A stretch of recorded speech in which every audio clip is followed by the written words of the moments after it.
провоцирует рост ксенофобии, нетерпимости к приезжим в более богатых обществах, что запускает спираль социально-политического неблагополучия, повышает уровень агрессии. Отставание многих стран и обществ escalated level of по aggression. уровню The fact социально-экономического that some развития countries are lagging комплексный. behind in terms of Волшебного social and средства против economic этой болезни, development конечно, is a нет. comprehensive Нужна phenomenon, and there долгосрочная, is no magic системная wand работа. to conjure Но, this во disease всяком away. We случае, и need to здесь work in a необходимо создать systemic условия, fashion при and long которых term. будут We need to сняты create искусственные, conditions which will политически remove мотивированные препятствия для artificial, развития. politically Попытки motivated barriers in использовать the way of экономику в development. качестве We оружия, have to против кого remove бы это ни attempts было at направлено, бьют instrumentalizing по the всем. economy, at weaponizing В it, первую because whoever очередь is the target, по самым everyone уязвимым, gets hit. по людям And и странам, the heaviest blow is нуждающимся в against the поддержке. most vulnerable, the Убеждены, people что and countries такие that need проблемы, как support. продовольственная, We are confident энергетическая that such безопасность, issues as food доступ к security, услугам в energy сфере security, здравоохранения и access to образования, healthcare and наконец, возможность education, and законного и finally, беспрепятственного orderly перемещения людей and должны быть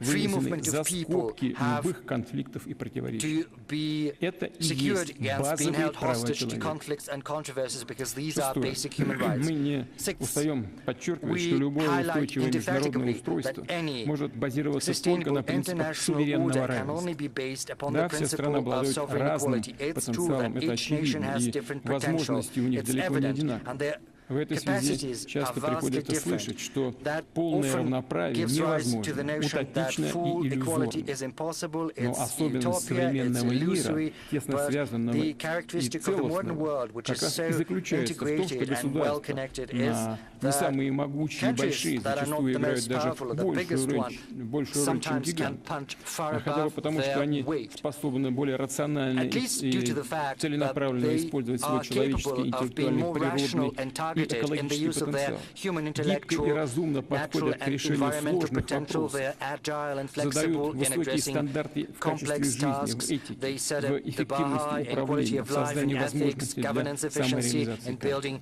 the opportunity Формирование for условий self-fulfillment of each and благоприятной every person, in психологической building атмосферы в a обществе very для favorable взлета науки, psychological предпринимательства, atmosphere искусства, in society творчества, which раскрытия is favorable таланта молодежи. to the Все development это of сегодня science, становится entrepreneurship, факторами arts, глобального влияния. creativity, tapping the Перефразируя talents of young физические people. законы, These проигрывая в translates смысле, into можно the выиграть factors в of global результативность.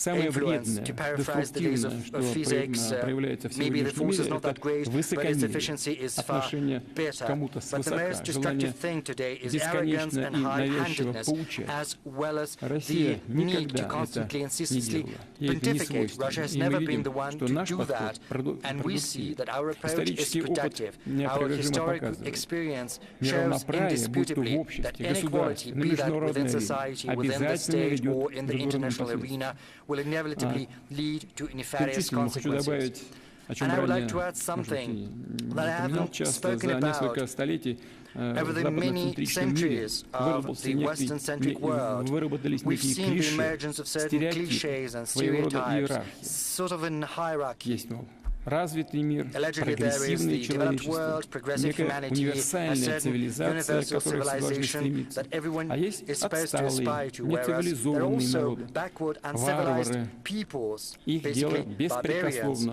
and слушать, their что им only говорят mission со is стороны, to listen и unquestioningly действовать по to what they're указанию being тех, кто told, якобы and to стоит act at the выше, behest of those who allegedly выше этих stand народов higher than they цивилизационной do иерархии. on this Понятно, что civilizational такая ladder. оболочка для Obviously, грубого this is a колониального cover подхода for a для brazen эксплуатации мирового colonial большинства. approach Но aimed at беда в exploiting том, the что world это, по сути, majority. But российская the thing is, идеология, this is a basically racist пустила ideology корни that в has сознание taken очень root многих. in the И consciousness of many это people. тоже And серьезное this is also a very ментальное serious препятствие для mental hurdle всеобщего in the гармоничного way развития. of Современный universal мир не harmonious терпит не development. только The высокомерия, world но и today глухоты к abhors особенностям haughtiness, but самобытности it других. doesn't Чтобы выстраивать tolerate нормальные отношения, deafness нужно прежде всего towards прислушаться the к собеседнику, uniqueness of понять его others. логику In order to и build normal культурную relations, основу, you've got to а не listen to your приписывать ему то, interlocutor. You have что to думаешь о understand нем their сам. logic and Иначе cultural background, общение rather превращается than trying в to обмен project on them штампами, what you think в about them, навешивание your ярлыков о own политиках, notions. в разговор глухих. Otherwise, Вы your понимаете, communication is going to be a dialogue конечно, of но the мы же deaf, видим, labeling там and also exchange проявляет of интерес stereotypes. к каким-то самобытным You know, культурам we самых разных народов. know about unique cultures of Внешне different все nations. красиво, On the surface, и everything музыка, и looks фольклор decent, you know, music, the как folklore. бы приподнимают they're being elevated, but essentially the economic and security policy remains the same.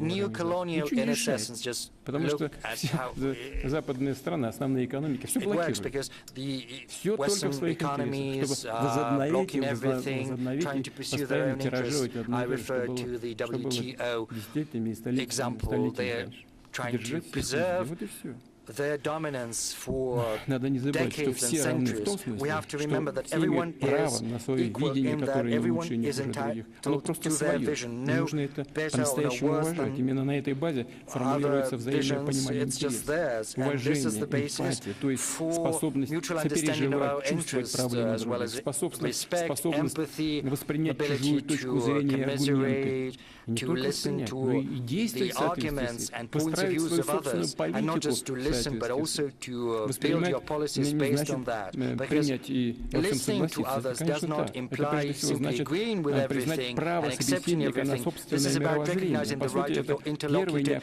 to have their own worldview. This is basically the first step in the quest for harmony in your worldview, because we have to learn to see diversity and differences as something precious and a source of opportunities rather than conflicts. And this is also about the dialectics of history. We understand that the era of drastic transformations will lead to inevitable clashes of interests and shocks. Everyone is going to get to readjust to one another, and probably this interconnectedness of the world, rather than assuage differences, will exacerbate them, making them more jumbled, and the quest for a solution more difficult. Because over the many centuries of its history, humanity has grown accustomed to viewing the use of force as the last resort for resolving differences. Whoever is more powerful is right. Yes, sometimes this principle does work, and it does happen, and a lot of countries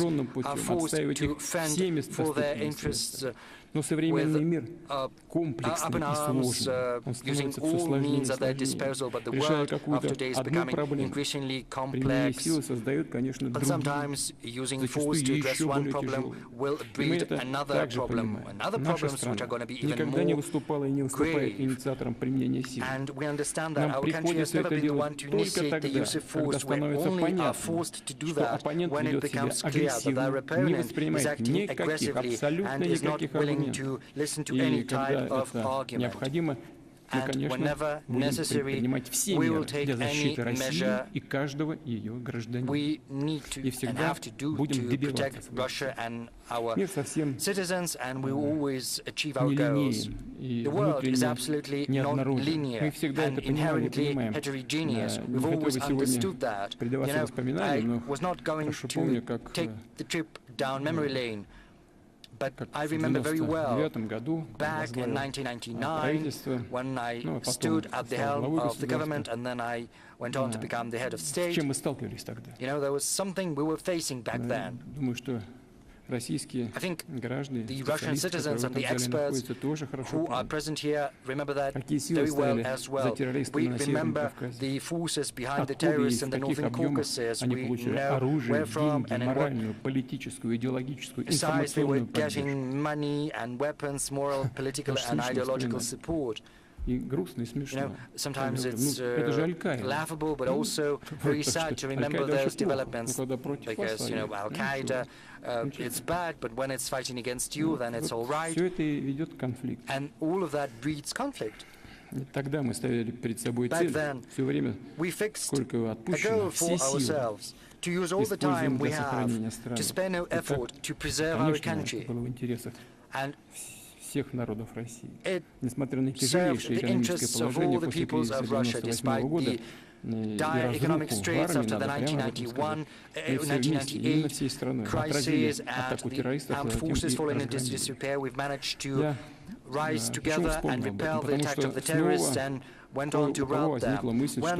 Why did I choose to remind you of that? Because right now there are those who once again come up with the notion that the world without Russia is going to be better off. And they wanted to destroy what was left after the disintegration of the Soviet Union, and right now there are those who think that the world is going to be more obedient is going to be easier to control without Россия не Russia. раз останавливала тех, On кто multiple рвался к occasions, мировому Russia господству, stopped those чтобы who это sought не делал. world Так будет и domination, впредь. Да и whoever мир-то лучше не that станет. was. Вот те, кто And пытаются we're это going to do сделать, that. должны это в And the world конце is not понять.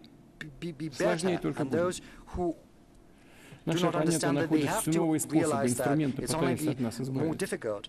And Ну, our это почти opponents are still такое. coming up with new instruments инструменты to get rid of используют us. Right now, they're trying to украинцев, которых instrumentalize попросту Ukraine and цинично Ukrainians as such a натаскивают tool. на They are русских, cynically training превращая их, Ukrainians по сути, against в пушечное Russians, мясо. basically turning И все Ukrainians это into cannon вот fodder. аккомпанемент разговора And all о of that is европейском accompanied выборе. by Решите conversations выбор. about a European Нам choice. точно такого не нужно. What kind of Мы choice is that? We защитим don't need себя, that, for наших sure. людей, We will пусть ни у protect кого не будет ourselves and на our этот счет citizens. никаких Let no one иллюзий. labor Но at any роль России illusion этим, to that конечно, end. не But of исчерпывается, course, чтобы себя только защищать и сохранять. this Может, is это not the end звучит of несколько Russia's пафосно, world. но само существование России — это Dramatic as гарантия it may того, что мир sound, but сохранит Russia's very свою existence is the многоцветность, guarantee that многообразие, the world сложность. is going И to это залог preserve its diverse успешного color, развития. И сейчас stability, могу вам and сказать, что это complexity. не мои This is слова. also Это мне safeguard часто of очень successful говорят наши development, друзья and из this всех is not регионов me мира. who is saying that, Я because ничего не our friends преувеличиваю. from across the world Повторю, мы are telling me that. никому I'm ничего не simply навязываем. repeating them. И не будем I этого would like to никогда reiterate делать. that we're not trying to Нам impose самим anything это on anyone. незачем, We're not никому going to это do that. не нужно. We don't Мы need that. руководствуемся We своими are ценностями, guided by our интересами и values, представлениями о interests, должном, and которые notions of what is right. укоренены в нашей идентичности, have deep истории и roots культуре. in И, our конечно, мы identity, всегда history, готовы к and culture. конструктивному And диалогу we're со всеми. certainly always И open тот, to a кто constructive уважает dialogue свою with культуру everyone, и because традиции, whoever has respect не for their own имеет culture права на and не tradition относиться с will таким же certainly уважением к have the другим. same А тот, кто type of пытается respect for other заставлять cultures and других вести себя traditions. Whereas those who are неподобающим trying to образом, неизменно make others втаптывает в грязь и behave собственные in an корни, improper manner свою will inevitably цивилизацию и trample культуру. their own roots, their Что мы отчасти civilization and наблюдаем. culture. And to a certain Россия extent, this is сегодня what we're witnessing борется today. за свою свободу, Today, Russia за is свои fighting права, for its freedom, свой for its суверенитет. sovereignty and rights. Я вот без преувеличения это говорю, Without потому что на exaggeration, протяжении I'm предыдущих saying that десятилетий because during the вроде как previous внешне все decades, так благоприятно, благопристойно выглядело. Из everything семерки сделали looked so восьмерку. decent because, G7 was спасибо. turned into Нас G8. пригласили. Thank you. Ну, We знаете, were что invited. происходило? But you know what was Вот truly я happening? же видел. Because I saw Приезжаешь that на ту же самую firsthand. восьмерку. Say, you come to the G8, Сразу становится ясно, and it becomes что до clear встречи в from the рамках outset восьмерки that уже before собралась the G8, семерочка. the G7 И между had собой что-то a separate пообсуждали, meeting, and they had some separate в том числе в отношении conversations, России.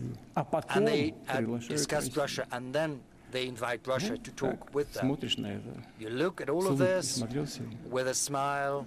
That is how I А look на at it. практике But и in так красиво practice, обнимают, you know, и it по плечу It's a похлопают. great picture, А на a great практике image, делают все наоборот. the hugs, И все это and, you все know, наступают, наступают, наступают. patting on the shoulder. наиболее But in зримо это practice, they are continuing to move смотрится forward. в контексте on the расширения offensive. НАТО You know, на восток. Обещали, the что не будут, и все делают. Most flagrant example is the expansion of NATO to the Знаете, в east. конце концов, They had promised they were not going to do that, but it was и эта happening, система and the same was противоракетной happening in the обороны, Caucasus, все, по and любому also ключевому вопросу it was happening просто with плевать regard to хотели the нашим людям. ABM system, Это so в on конечном any итоге key все issue, вместе they стало didn't выглядеть care такая one bit about ползучая our opinion. интервенция, We saw this которая без всякого creeping преувеличения intervention, направлена была which, бы without на any какое-то exaggeration, принижение, а was лучше на разрушение aimed страны, или at изнутри, или извне. demeaning our Добрались, в конце country концов, and at best at destroying our Украины. country from within Вот and туда from влезли с outside. базами и с You НАТО. see Ну, what they 2008 did to год. Ukraine. Да? They Приняли intervened решение basically в with their Бухаресте о bases принятии, in о 2008. том, The чтобы открыть Bucharest двери для Украины и decision was Грузии.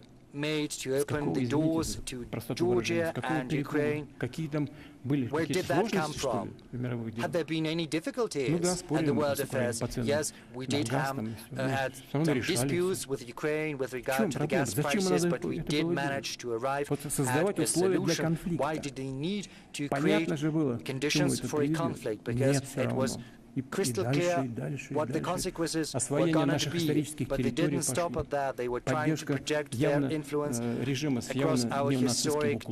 territories. They were supporting the regime which had clear pro-fascist tendencies. Можно смело сказать So, и повторить. it wouldn't be an exaggeration to say that не за свою and to свободу repeat that. We are not не simply за свои fighting for our права, own не только freedom за свой and our суверенитет, sovereignty and защищаем our всеобщие rights. права и We are свободы, also fighting возможность для for universal существования и rights and развития абсолютного freedoms. We большинства are fighting for the государств. chance В for every этом country to в известной степени develop мы видим и миссию on the нашей basis of страны. sovereign Всем должно быть понятно, equality, давить and this is the на mission нас of our country, бесполезно, and everyone а needs вот to understand there's договариваться no с полным use trying to учетом exert взаимных pressure on us. законных But интересов мы as всегда for coming to готовы. an agreement К этому with due regard to the призывали и mutual призываем legitimate всех interests of one another, участников this is something we've always been международного общения. ready for, И and this тогда is what можно не we've been сомневаться, что asking all будущие participants of the гости international заседания community to Валдайского do. клуба, And сегодня if пока еще, that может быть, happens, школьники, then студенты, the аспиранты или future молодые ученые, participants of the Valdai начинающие Club, which are эксперты still через school следующие children, 20 students, лет, PhD candidates, накануне young scholars столетия and novice Организации Объединенных experts, Наций, будут and 20 обсуждать years or гораздо so, более on the eve of оптимистические the и centenary of the жизнеутверждающие UN, will сюжеты, probably talk чем about те, something more которые нам optimistic and приходится обсуждать life-reassuring сегодня. than the Большое subjects and спасибо за we have to внимание. broach today. Thank you very much for your attention.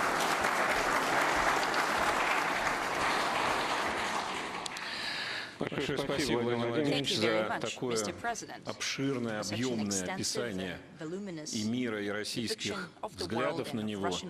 Нам, конечно, особенно приятно, что и в прошлом году вы изложили основные принципы именно у нас, а в этот раз их развили. Мне кажется, это уже начинает тянуть на такую доктрину. Валдай, конечно, не претендует на то, чтобы ее назвали нашим именем, но приятно, что здесь она рождается. Владимир Владимирович, мы многие темы, которые вы затронули, обсуждали, конечно, на этой 21-й конференции, и я хотел бы поделиться с вами, мы хотели бы все поделиться некоторыми умозаключениями, которые не на всех, конечно, сессиях, потому что их очень много было, тем не менее, на тех, которые нам показались наиболее важными, это тоже темы, которые вы упоминали. Я хотел бы попросить начать нашего давнего участника, коллегу, и вам хорошо известного Руслана Юнусова. Он у нас участвовал в сессии про, извините, искусственный интеллект. Добрый вечер, Владимир Владимирович. Действительно, мы обсуждали то, что вы затронули в сегодняшней речи, тему искусственного интеллекта. Была отдельная сессия на нашей конференции, она называлась «Искусственный интеллект. Революция или мода».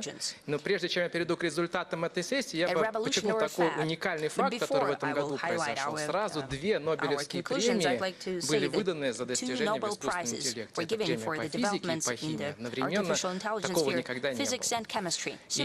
И подчеркивает ли это, что происходит революция в области искусственного интеллекта? Наверное, скорее да, чем нет. Хотя Нобелевский комитет частенько руководствуется и модой в принятии своих решений.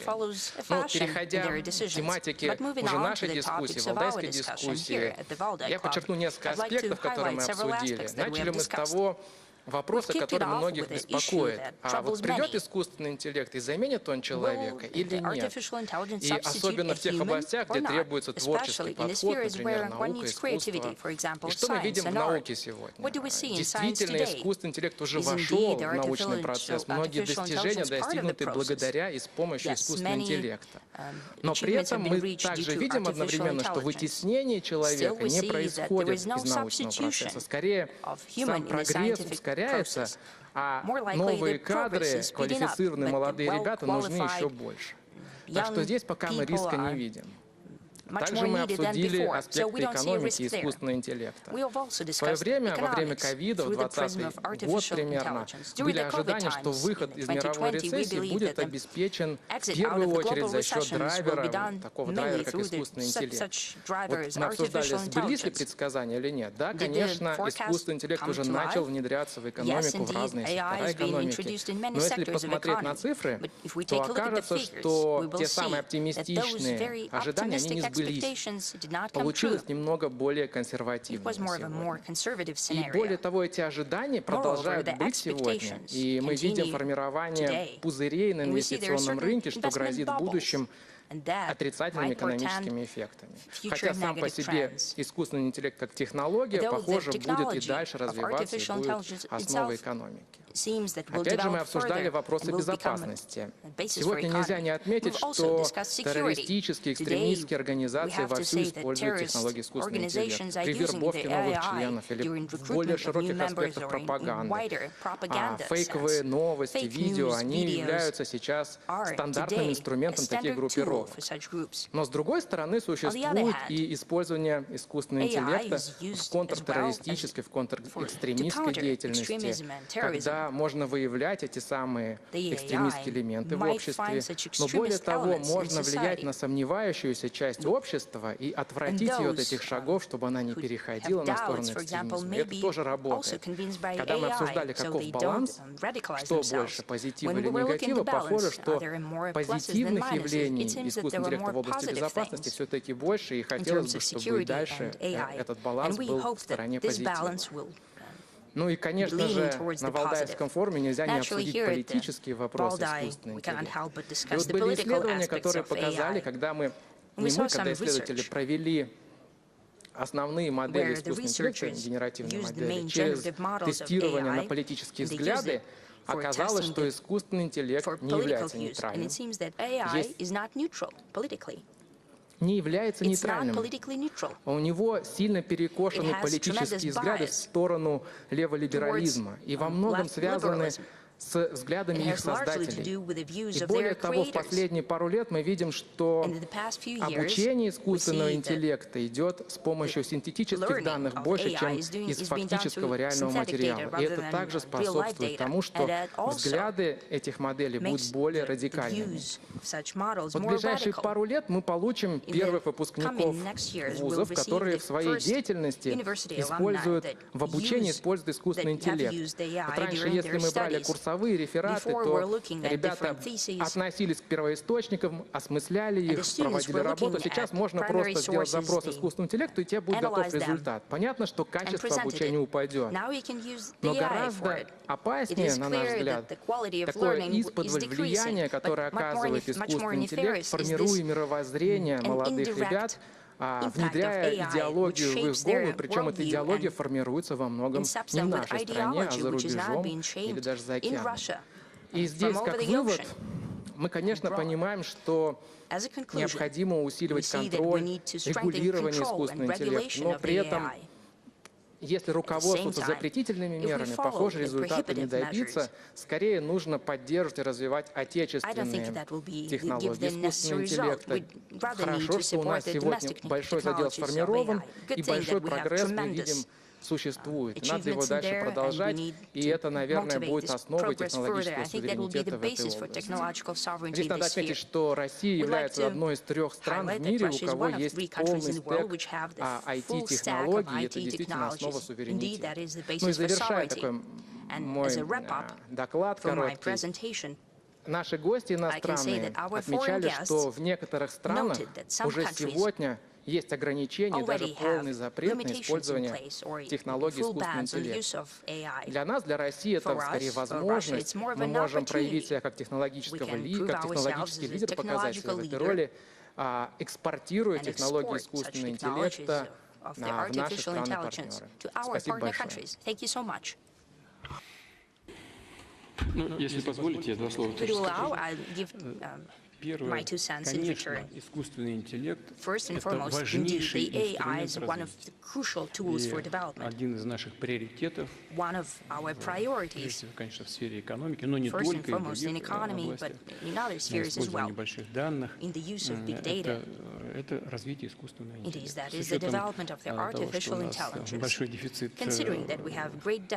безработица минимальная, 2,4%, это считаю дефицит, дефицит рабочих рук. И в будущем, конечно, видим решение этих проблем в сфере экономики на пути развития современных технологий, из которых использование искусственного интеллекта одно из главнейших, важнейших направлений. Чего здесь больше, плюсов или минусов? Are there more positive things or negative things? What about nuclear energy? Is it more beneficial or not? The use of peace atom in agriculture, in healthcare, in transportation. Огромную, важнейшую роль играет.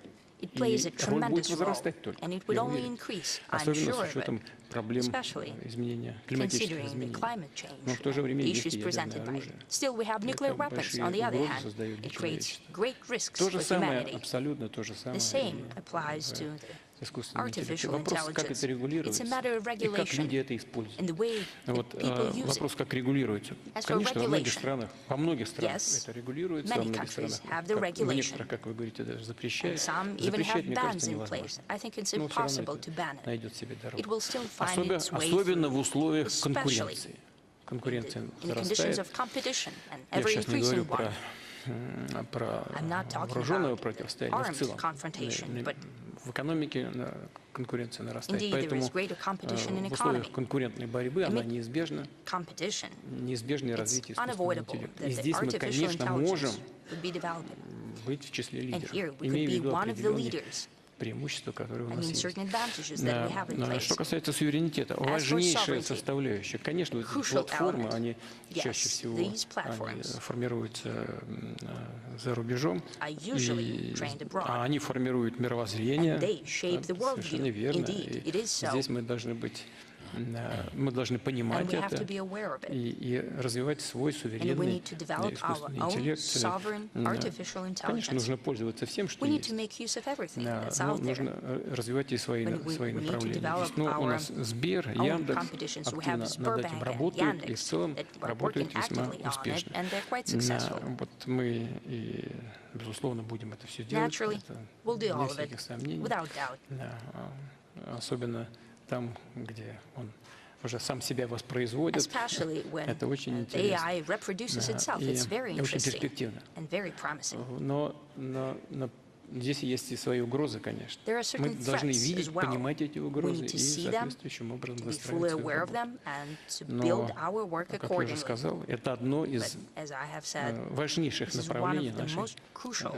совместной directions of деятельности. our Нашей, joint когда work. я говорю When I нашей, say имею в виду our и work, государство, I mean и специалистов в этой the области, specialists in и this все sphere, общество. and the state, and the Потому что whole здесь, конечно, society. возникает очень Because много there are морально-нравственных A lot вопросов. of moral Обязательно на questions это here. нужно обращать We need to pay внимание. attention to it. Вот вы сказали, что взгляды радикальные You've also формируются и mentioned так далее. radical views that have been Мы shaped by the своевременно AI. просто должны Yes, этому we need to противопоставить свое counter мировоззрение, свою that точку timely with зрения our own view на все and point of процессы, view которые и to у нас all в обществе processes that are происходят. и в taking мире. place in our Вот society этим and the вместе world. будем заниматься. Вам спасибо, That's что what вы we'll do обратили together. на это Thank внимание. you so much for Большое. pointing out. Будем и дальше Thank you so much. анализировать, We'll что continue to происходит. analyze what's Действительно, happening. Yes, you искусственный must. интеллект в России должен Indeed, the обучаться AI на in Russia should российских be данных, taught чтобы by отражать Russian data нашу to reflect культуру. our culture. И у нас Absolutely есть so. такая And we возможность. have such Точно, an совершенно opportunity. очевидно. Absolutely, it's И apparent.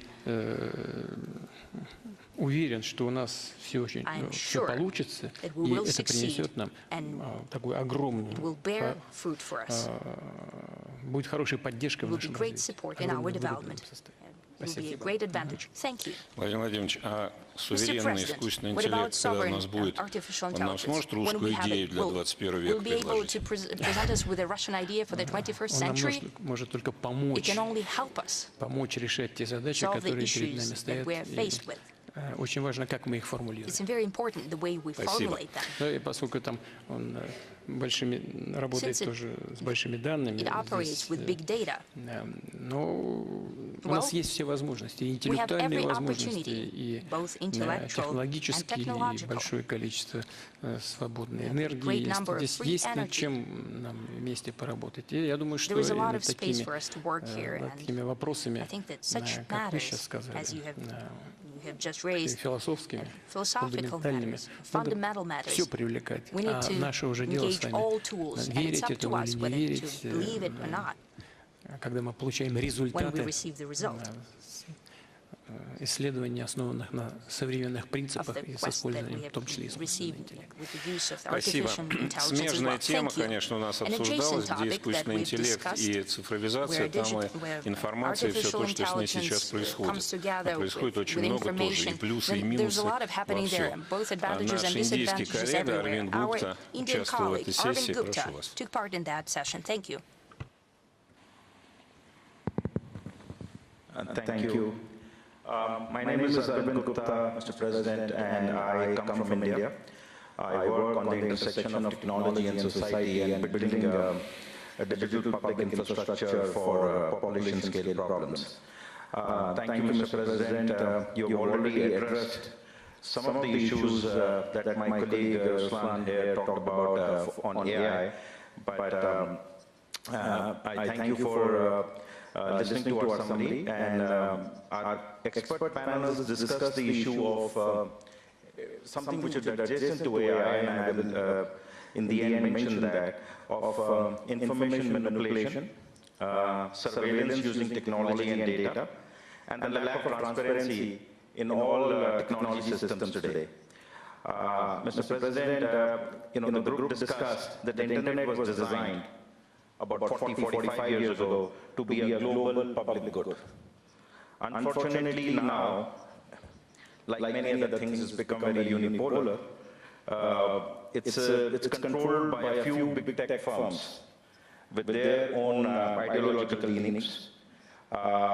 And some of these platforms or big tech firms are not allowed to operate in countries like India, Russia, Indonesia, and many others for their roles in manipulation and surveillance. The second issue we discussed, Mr. President, was the algorithms that we discussed previously in the AI session also, really define how we think. The AI is actually becoming a new buzzword today, but the algorithms have been around for a long time, and they really define how we think, how we consume, how we elect our governments. And as all of us have agreed, they have a leaning towards an ideology and definitely are not neutral. So the algorithms themselves are biased. The other thing the group discussed was the whole weaponization of information and data. And that, coupled with the biased technology platforms, are giving certain nation states massive power.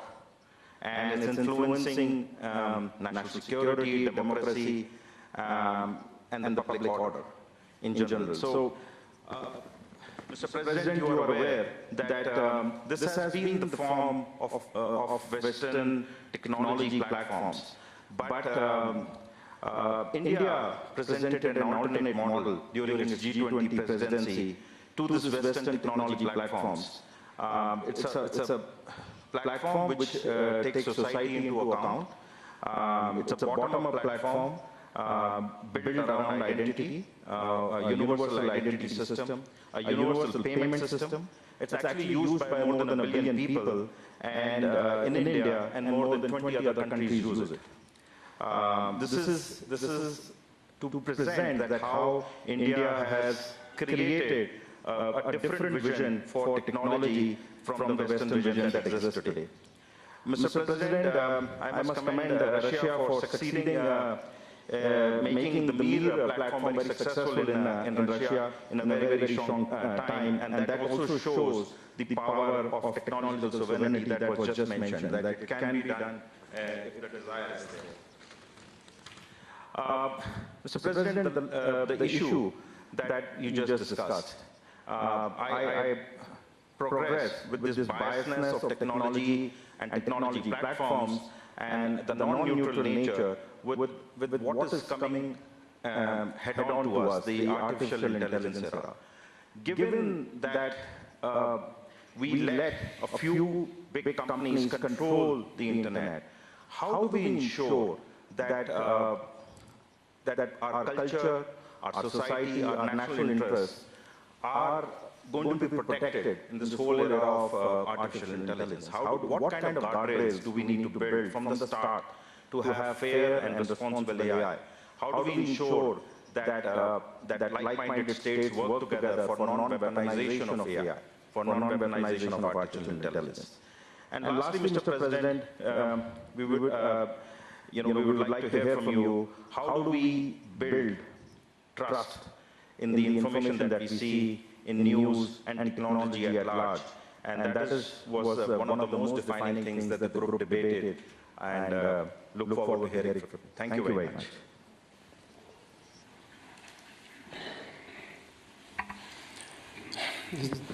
Очень важная тема. This is a very Она important сродни, subject, конечно, и предыдущему вопросу and искусственного it's интеллекта, его related использованию, to the развитию. previous issue, AI, its И development здесь несколько and аспектов. Во-первых, use. And there are several aspects to this matter. использование To start интернета, with, the конечно, use должно of быть основано на the internet суверенных should алгоритмах. certainly be К этому надо founded стремиться. upon sovereign algorithms. This is Первое. something we Второе, have to нам aspire очень to. сложно со Secondly, стороны государства, то есть можно, on но the part of the government, это будет it отчасти is very контрпродуктивно. difficult. It's Всё possible, but запрещать. it's going to be Именно counterproductive со if we стороны try to государства. prohibit Вот в everything, России you know, профессиональное if the сообщество government chooses this пришло к path. необходимости и In Russia, приняло the решение professional о правилах community has arrived at ведения этого бизнеса. an understanding on the rules Интернета for как doing the бизнес. business И in the internet. взяло на себя And определенные this professional самостоятельные community has самоограничения, assumed особенно several связанные с какой-то independently developed возможным деструктивным self-restrictions, влиянием на trying to prevent общество. any В destructive целом, и influence особенно на upon детскую society, аудиторию. especially on И мне кажется, young audiences. что это вот And I think this один из способов kind of self-regulation is обеспечить one интересы of the большинства людей views. и общества в целом. It's one of the ways to ensure конечно, the interests of интернет должен the подчиняться внутреннему majority. But of законодательству course, той страны, the internet has to comply with идет работа в domestic этой сфере. legislation of the country it's being operated in. Значит, It's evident. то, что мы видим, That said, манипуляция we are информацией, witnessing да, к сожалению, это manipulation происходит. of Но повторяю information. еще раз, Unfortunately, this does если happen. But I would like деятельность to интернета будет reiterate, подчинена, if поставлена под внутренние the законы, internet и должна быть complies эта with деятельность domestic быть подчинена legislation, внутреннему законодательству, то and it should be the мы case, таким образом then минимизируем will allow возможные us негативные to последствия. Я понимаю, что есть minimize технологические potential ограничения, negative consequences. технологические I do сложности understand для the того, чтобы все это technological реализовать. Но difficulties and restrictions. если встать It's на going to путь be a вот tall этого order, but if we choose работы, связанной this с path самим профессиональным сообществом, of которое engaging with видит, the professional где community возможно that создание sees угроз для общества в where целом, the оно threats might be самостоятельно coming и from for работает society, над then купированием этих it's going to угроз. be a Поэтому way for the professional community государство, to address конечно, those должно threats быть рядышком. on its own. But Для of course, the таких стран, government should как be willing Индия, to как Россия, lend a helping hand. эта задача For вполне such countries решаема, as потому Russia and India, что у нас this с вами is a очень task that can хорошие be addressed. специалисты, We очень have хорошие very good, математические школы, top-notch и есть люди, specialists которые and experts. We've got very good schools of mathematics. сами We've got являются лидерами, people если не их who компании, то have они сами proven to be точно leaders совершенно in this field. являются Well, лидерами в even этой if their сфере companies are not yet деятельности. leaders, they themselves, as experts, Здесь, have raised to здесь prominence in the у нас field. все карты в руках, So особенно we've got повторяю еще раз, everything we в need, такой стране, как Индия или especially in Россия. such countries as Значит, India что and касается Russia. платежной системы Now, МИР, as for the MIR то payment да, system that you это have в известной степени mentioned, успех, она to работает, an работает extent, хорошо, it's been a уверенно, success, it's она working, работала it's бы еще functioning, лучше, it could function even еще better, шире, если бы and не it could создавали be искусственных препятствий expanded для if there had ее been развития. no Но даже несмотря artificial на то, что barriers эти put in the препятствия way. создаются, But even она though these развивается, barriers и are мы being будем built, MIR тиражировать payment успех system подобного. is developing, and we're going to Эта replicate тема интернета, this она вечная, success. но The issue of the уже internet, стала вечной. you know, it's Мы сказали, что it она has создавалась become как a permanent для fixture того, of our чтобы discussions. You said она that была the использована в internet интересах was created as a public good to человечества, serve но the она создавалась, benefit конечно, для of других humanity. целей. Но Well, в of course, какой-то it момент, was built for other purposes конечно, ее in the very предназначение beginning, but at a категорическим certain образом point изменилось. in time, Да, и it's нужно, чтобы grows. деятельность в интернете, Change. так же как любая человеческая we've деятельность, got to make подчинялась sure морально-нравственным that законам и our юридическим activities in the законам internet, тех just as any государств, other где type of эта human система activity, should be in функционирует. compliance with Повторяю еще раз, moral and технологически это не legal всегда просто сделать, requirements. Of но course, к этому, безусловно, надо technologically, стремиться. it's Общество not должно always easily оградить себя achievable, от but it can be деструктивного done. влияния. Society Но has to protect сделать все для itself того, чтобы against все-таки обмен destructive информацией был influence. But свободным, at the same чтобы time, это we've шло got to на ensure благо, free на exchange благо of развития information, and we того also или have to иного make sure государства, да, that it и benefits the development всего of международного countries сообщества в and the целом. international Мы, community at если в России large. будем к And этому we стремиться, in я знаю, Russia что are going и Индия идет по to этому же пути, pursue мы this будем рады path. с I вами know сотрудничать. India follows suit, and Спасибо, we're что вы going вообще to work together on this subject, and thank you for paying so much attention to this issue. But of course, it's impossible to overlook this matter or not to work on that, so I wish you every success. Mr. President, do you use the internet yourself? Well, you know, I'm a very novice user. I can press some buttons to look something up, so you happen to do that. Our systems, yes, your systems. Спасибо. Very good, thank you. That is a consolation. Мы подробнейшим образом обсуждали окружающую среду, состояние мира с точки зрения климата и так далее. Я попрошу нашего доброго товарища Расигана Махараджа из Южной Африки сказать. Thank you very much, Mr. President, also for updating us that the dialectic of history continues itself. Environmental problems, as you mentioned as well, cannot be solved separately from redressing global inequality problems.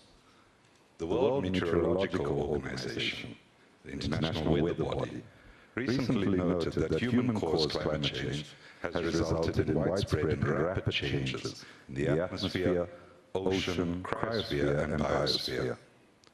The year 2023 was the warmest on record by a large margin, with widespread extreme weather. This trend continued into the first half of 24 and continues. According to the WMO, the science is clear. We are far off track from achieving vital climate goals. The impacts of climate change and hazardous weather are reversing developmental gains and threatening the well-being of people and planet. Greenhouse gases and global temperature at a record level, and the emissions gap between aspiration and reality remains high. The colonial and imperial phases of globalization largely established the current world systems, and they essentially premised, as mentioned by you in various parts of your update, upon unequal exchanges between the global north, global south, or as we frame it, the global minority and the global majority. Some colleagues, Hickel and Associates working at London School, calculated that the global north extracts raw materials, land, energy, and labor worth approximately $10.8 trillion US in 2015. Just that number could have ended extreme poverty 70 times over. Between 1990 and 2015, that 25-year period, the cumulative drain from the global south was approximately $242 trillion US. It's abundantly clear. Unequal exchange is a significant driver of global inequality, uneven development, and ecological breakdown. Whilst his heroic struggles for national liberation challenged aspects of colonial and imperial subjugation, the institutional apparatus established after the Second World War, or the Great Patriotic War, have served to maintain the hegemony of the global north and specifically the advantages of the G7. The global COVID-19 pandemic exposed the structural flaws in our international system, while reminding us, as you've mentioned as well, that no one is safe unless we are all safe. Our collective scientific and technological competences, however, generated rapid solutions that helped us save lives. Notwithstanding, we are again witnessing attempts to weaponize intellectual property systems through restrictions on how knowledge is shared and against the transfer of technologies. These must be collectively resisted and condemned. All countries should seek wider and deeper cooperation and collaboration to accelerate the co-construction of knowledge, to enable just transition from the unsustainability of the extractive exploitation without receiving the benefits of this value addition. Efforts at reforming international institutions that continue to facilitate the process of unequal exchange, however, generates more and more frustration and despair. Even as acknowledged recently at your successful 16th BRICS summit in Kazan, this was from the Secretary General of the UN, The current international financial architecture is outdated, ineffective, and unfair. This was echoed even recently from just to the west of us in a global policy forum in Germany, which determined that these institutions have failed in their mission to prevent and mitigate crisis and to mobilize sufficient financing for internationally agreed development goals.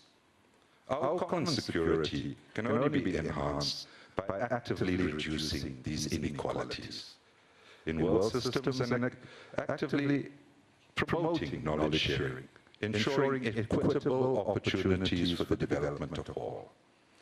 Now, I want to round this by saying our very survival is at risk should we fail to match our rhetoric with our actual practices and the resources to support all countries facing increased environmental degradation, climate change, and ecological precarity. Enduring peace could be a collateral benefit of such progressive transformations. Thank you very much.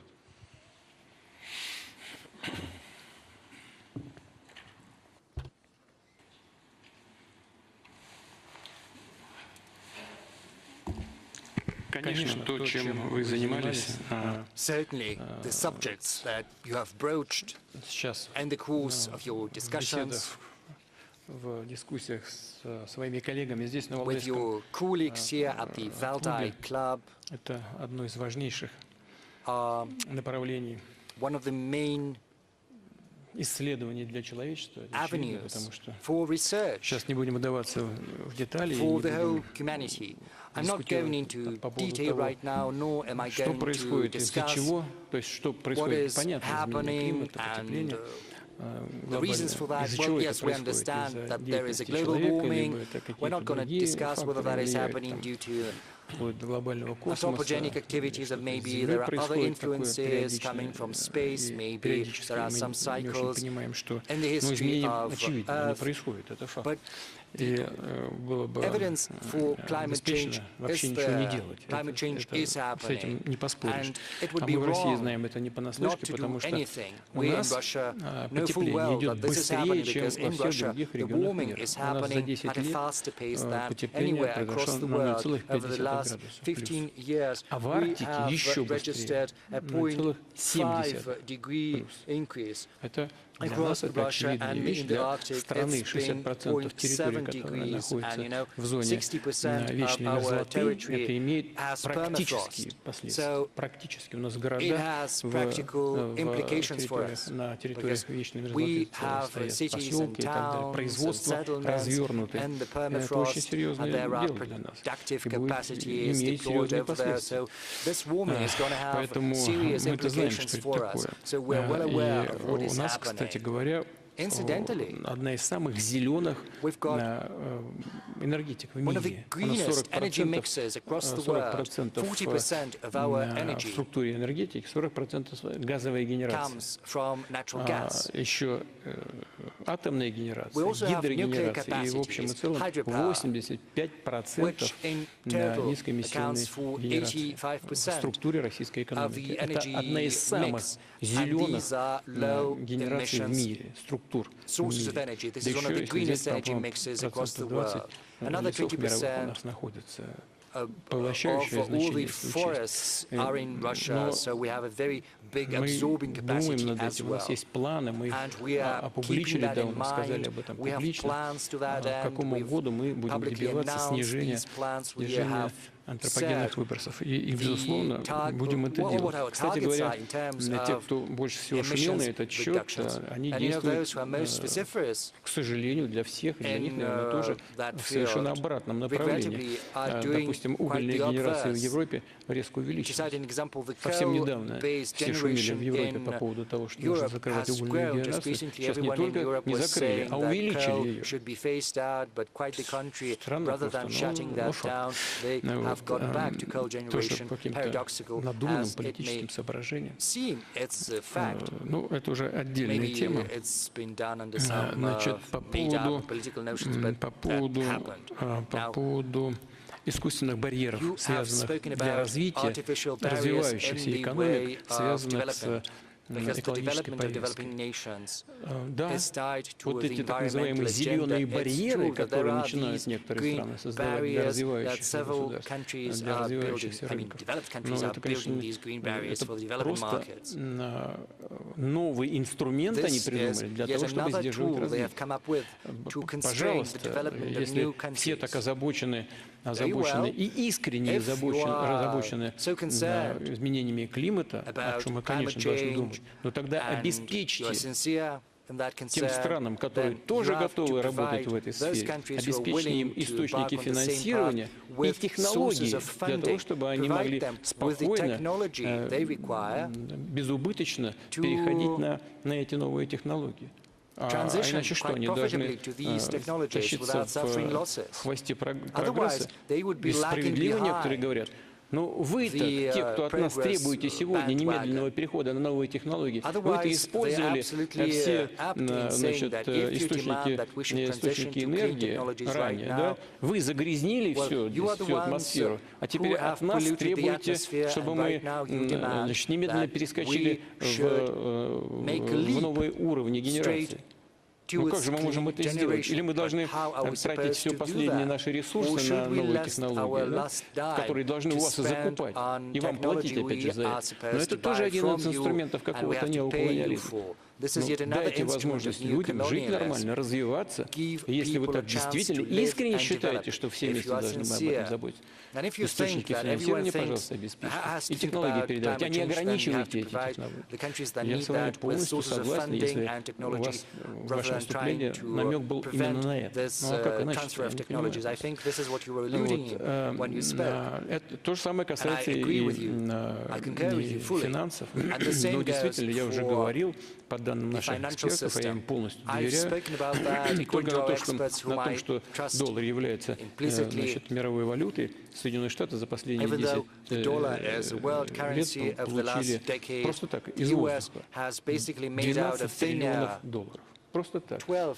За счет того, что они имитируют, раздают, потом эти же деньги поступают, как правило, в их банки, в их финансовую систему, и там еще стригут, получают от этого. Но это счетная позиция. Просто так. С неба сваливаются эти деньги. И это, конечно, тоже все должны учитывать. Но если эти деньги за счет эмиссии существуют, получаете доход вот так вот, просто так сверху. Вот источник финансирования, в том числе и экологической повестки. Дайте поделитесь тогда этим доходом, который с неба вам свалился. Значит, если вы так обеспокоены экологической ситуацией. Здесь, если у вас был намек на это, вы абсолютно правы. Здесь трудно с этим не согласиться. Так и надо делать.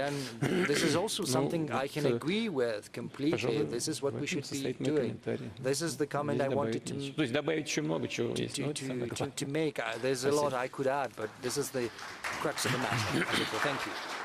Владимир Владимирович, а вас президент Алиев случайно не звал на конференцию по климату на следующей неделе?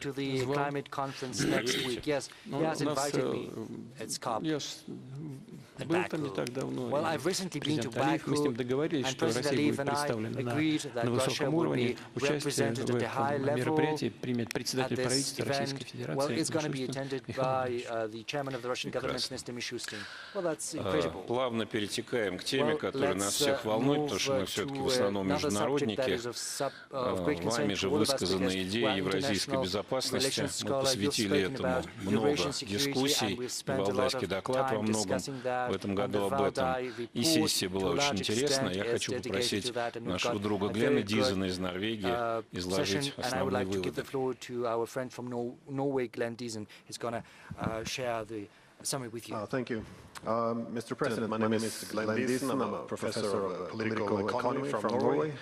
And yes, our panel was on Eurasian security. I would just like to outline three main points. The first was that the source of conflict today appears to be a conflict between unipolarity and multipolarity. Now, to a large extent, this represents a new phenomenon in international affairs. As in the 19th century, we had the United States as a dominant maritime power in conflict with the Russian Empire as the dominant land power. In the 20th century, we had the United States as the dominant maritime power against the Soviet Union, and in the present time, it's somewhat different, as we have the United States, again, as the dominant maritime power, but on the Eurasian continent, we're now seeing the emergence of multipolarity, which also presents a lot of new opportunities, because even the largest economy, China, doesn't really have the capability or doesn't even display the intention of attempting to dominate this continent. Instead, we see initiatives being put in place for multipolar Eurasia. So this puts us, therefore, in a conflict between a unipolar system attempted to be restored by the United States versus a multipolar system. And the global majority seems to obviously prefer the multipolarity, which is why I think BRICS has been such a great attraction to many countries. However, in our discussions, we also discovered a consensus that there was some concerns, or at least a desire for Eurasia to be an anti-hegemonic movement as opposed to being anti-Western. As the objective should be to harmonize interests and end this era of bloc politics as opposed to Eurasia merely becoming a bloc. And again, the attraction of BRICS countries towards this Eurasian format largely rested on this idea that we could overcome the bloc politics rather than succumbing to it. The second point we had was that the appeal of Eurasia is also, to a large extent, the multi-vector foreign policy. This is the ability to diversify economic connectivity with all the major poles of power. And this is seen as a necessity to, or a requirement to have more political independence, to have more autonomy in foreign policy, and not merely be a spectator in international affairs. And yet again, this is why most countries do not want to choose between competing blocs, but instead find a way of harmonizing. And again, the global majority wants Eurasian multipolarity, as this is a requirement for genuine multilateralism and not the false one, which has often been promoted under Washington. The third and final point was that the multipolar Eurasia has certain systemic incentives for harmonizing interests. Because the great powers in Eurasia, they have somewhat different formats for Eurasian integration. They have different interests. We can see this also with Russia and China, but we also see that none can really pursue their objectives or formats for integration without cooperation with these other centers of power. So this creates incentives to harmonize interests, and it seems that this is also what has made BRICS successful. As I remember a decade ago, many people expected Central Asia to be a clash point between China and Russia. Instead, we see it becoming an area of cooperation instead. So this gives optimism to other parts of Eurasia as well. And this is drastically different from the alliance system, which is usually used to advance unipolarity. In your own speech, you refer to the imperial impulse of dividing countries. So under the alliance system, there's always an interest in having division between China and India, between the Arabs and the Iranians, between Europe and Russia, simply because this helps to divide the region into dependent allies and weakened adversaries. So, so in the spirit of harmonizing interests, I also had a question premised on the inability we had in Europe to establish a mutually acceptable post-Cold War settlement after the Cold War. And I think this has been a source of many of our tensions. We never established a system based on indivisible security. Instead, we returned to bloc politics and abandoned some of the hopes we initially had in the early 90s by instead going with NATO expansion. So my question was if Eurasian multipolarity can offer a different format for cooperation between Russia and Europe as well. I asked this because I had a few years ago a book with the title Europe as the Western Peninsula of Greater Eurasia, and I was wondering on your opinions if you see any possibility for such a path forward. Thank you. Please forgive me. Sorry.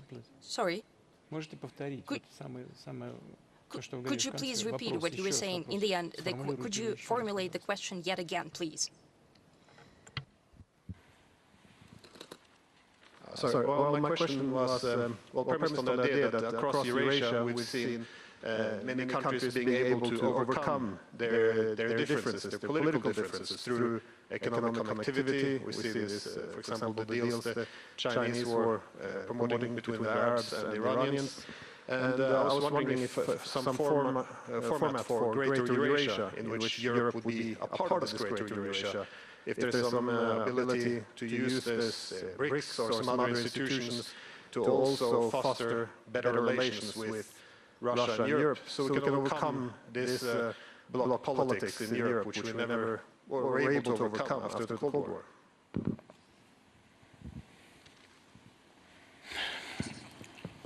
Вы знаете, после того, как холодная война закончилась, в принципе, был шанс преодолеть эту блоковое мышление и саму блоковую политику. I can repeat it. After the Cold War came to an end, there was a chance to overcome the bloc mentality and the bloc politics. Но я уже говорил в своем выступлении. However, as I mentioned in my statement, уверен, что просто Соединенным Штатам это было не нужно. Видимо, они там подиспугались, что контроль за Европой будет ослаблен. И хотели сохранить его и сохраняют, больше того, усилили контроль. Просто мне думается, что это просто приведет, когда-то приведет все равно к ослаблению этой системы подчиненности вассальной. Но мы же видим, что... я не, знаете, я сейчас не вкладываю в то, что сейчас скажу, ничего плохого, я не хочу ни в чем никого не обвинять, не упрекать, там, боже упаси. Но мы же видим, что многие европейские страны, практически все страны Европы, члены НАТО, они во вред своим интересам совершают действия, которые идут на пользу американской политики, американской экономики. Ну, чего там, в США, в некоторых штатах, энергоносители стоят в 3-4, а то и в 5 раз дешевле, чем в странах Евросоюза. Ну, конечно, значит, сознательно принимают решения по налоговой системе.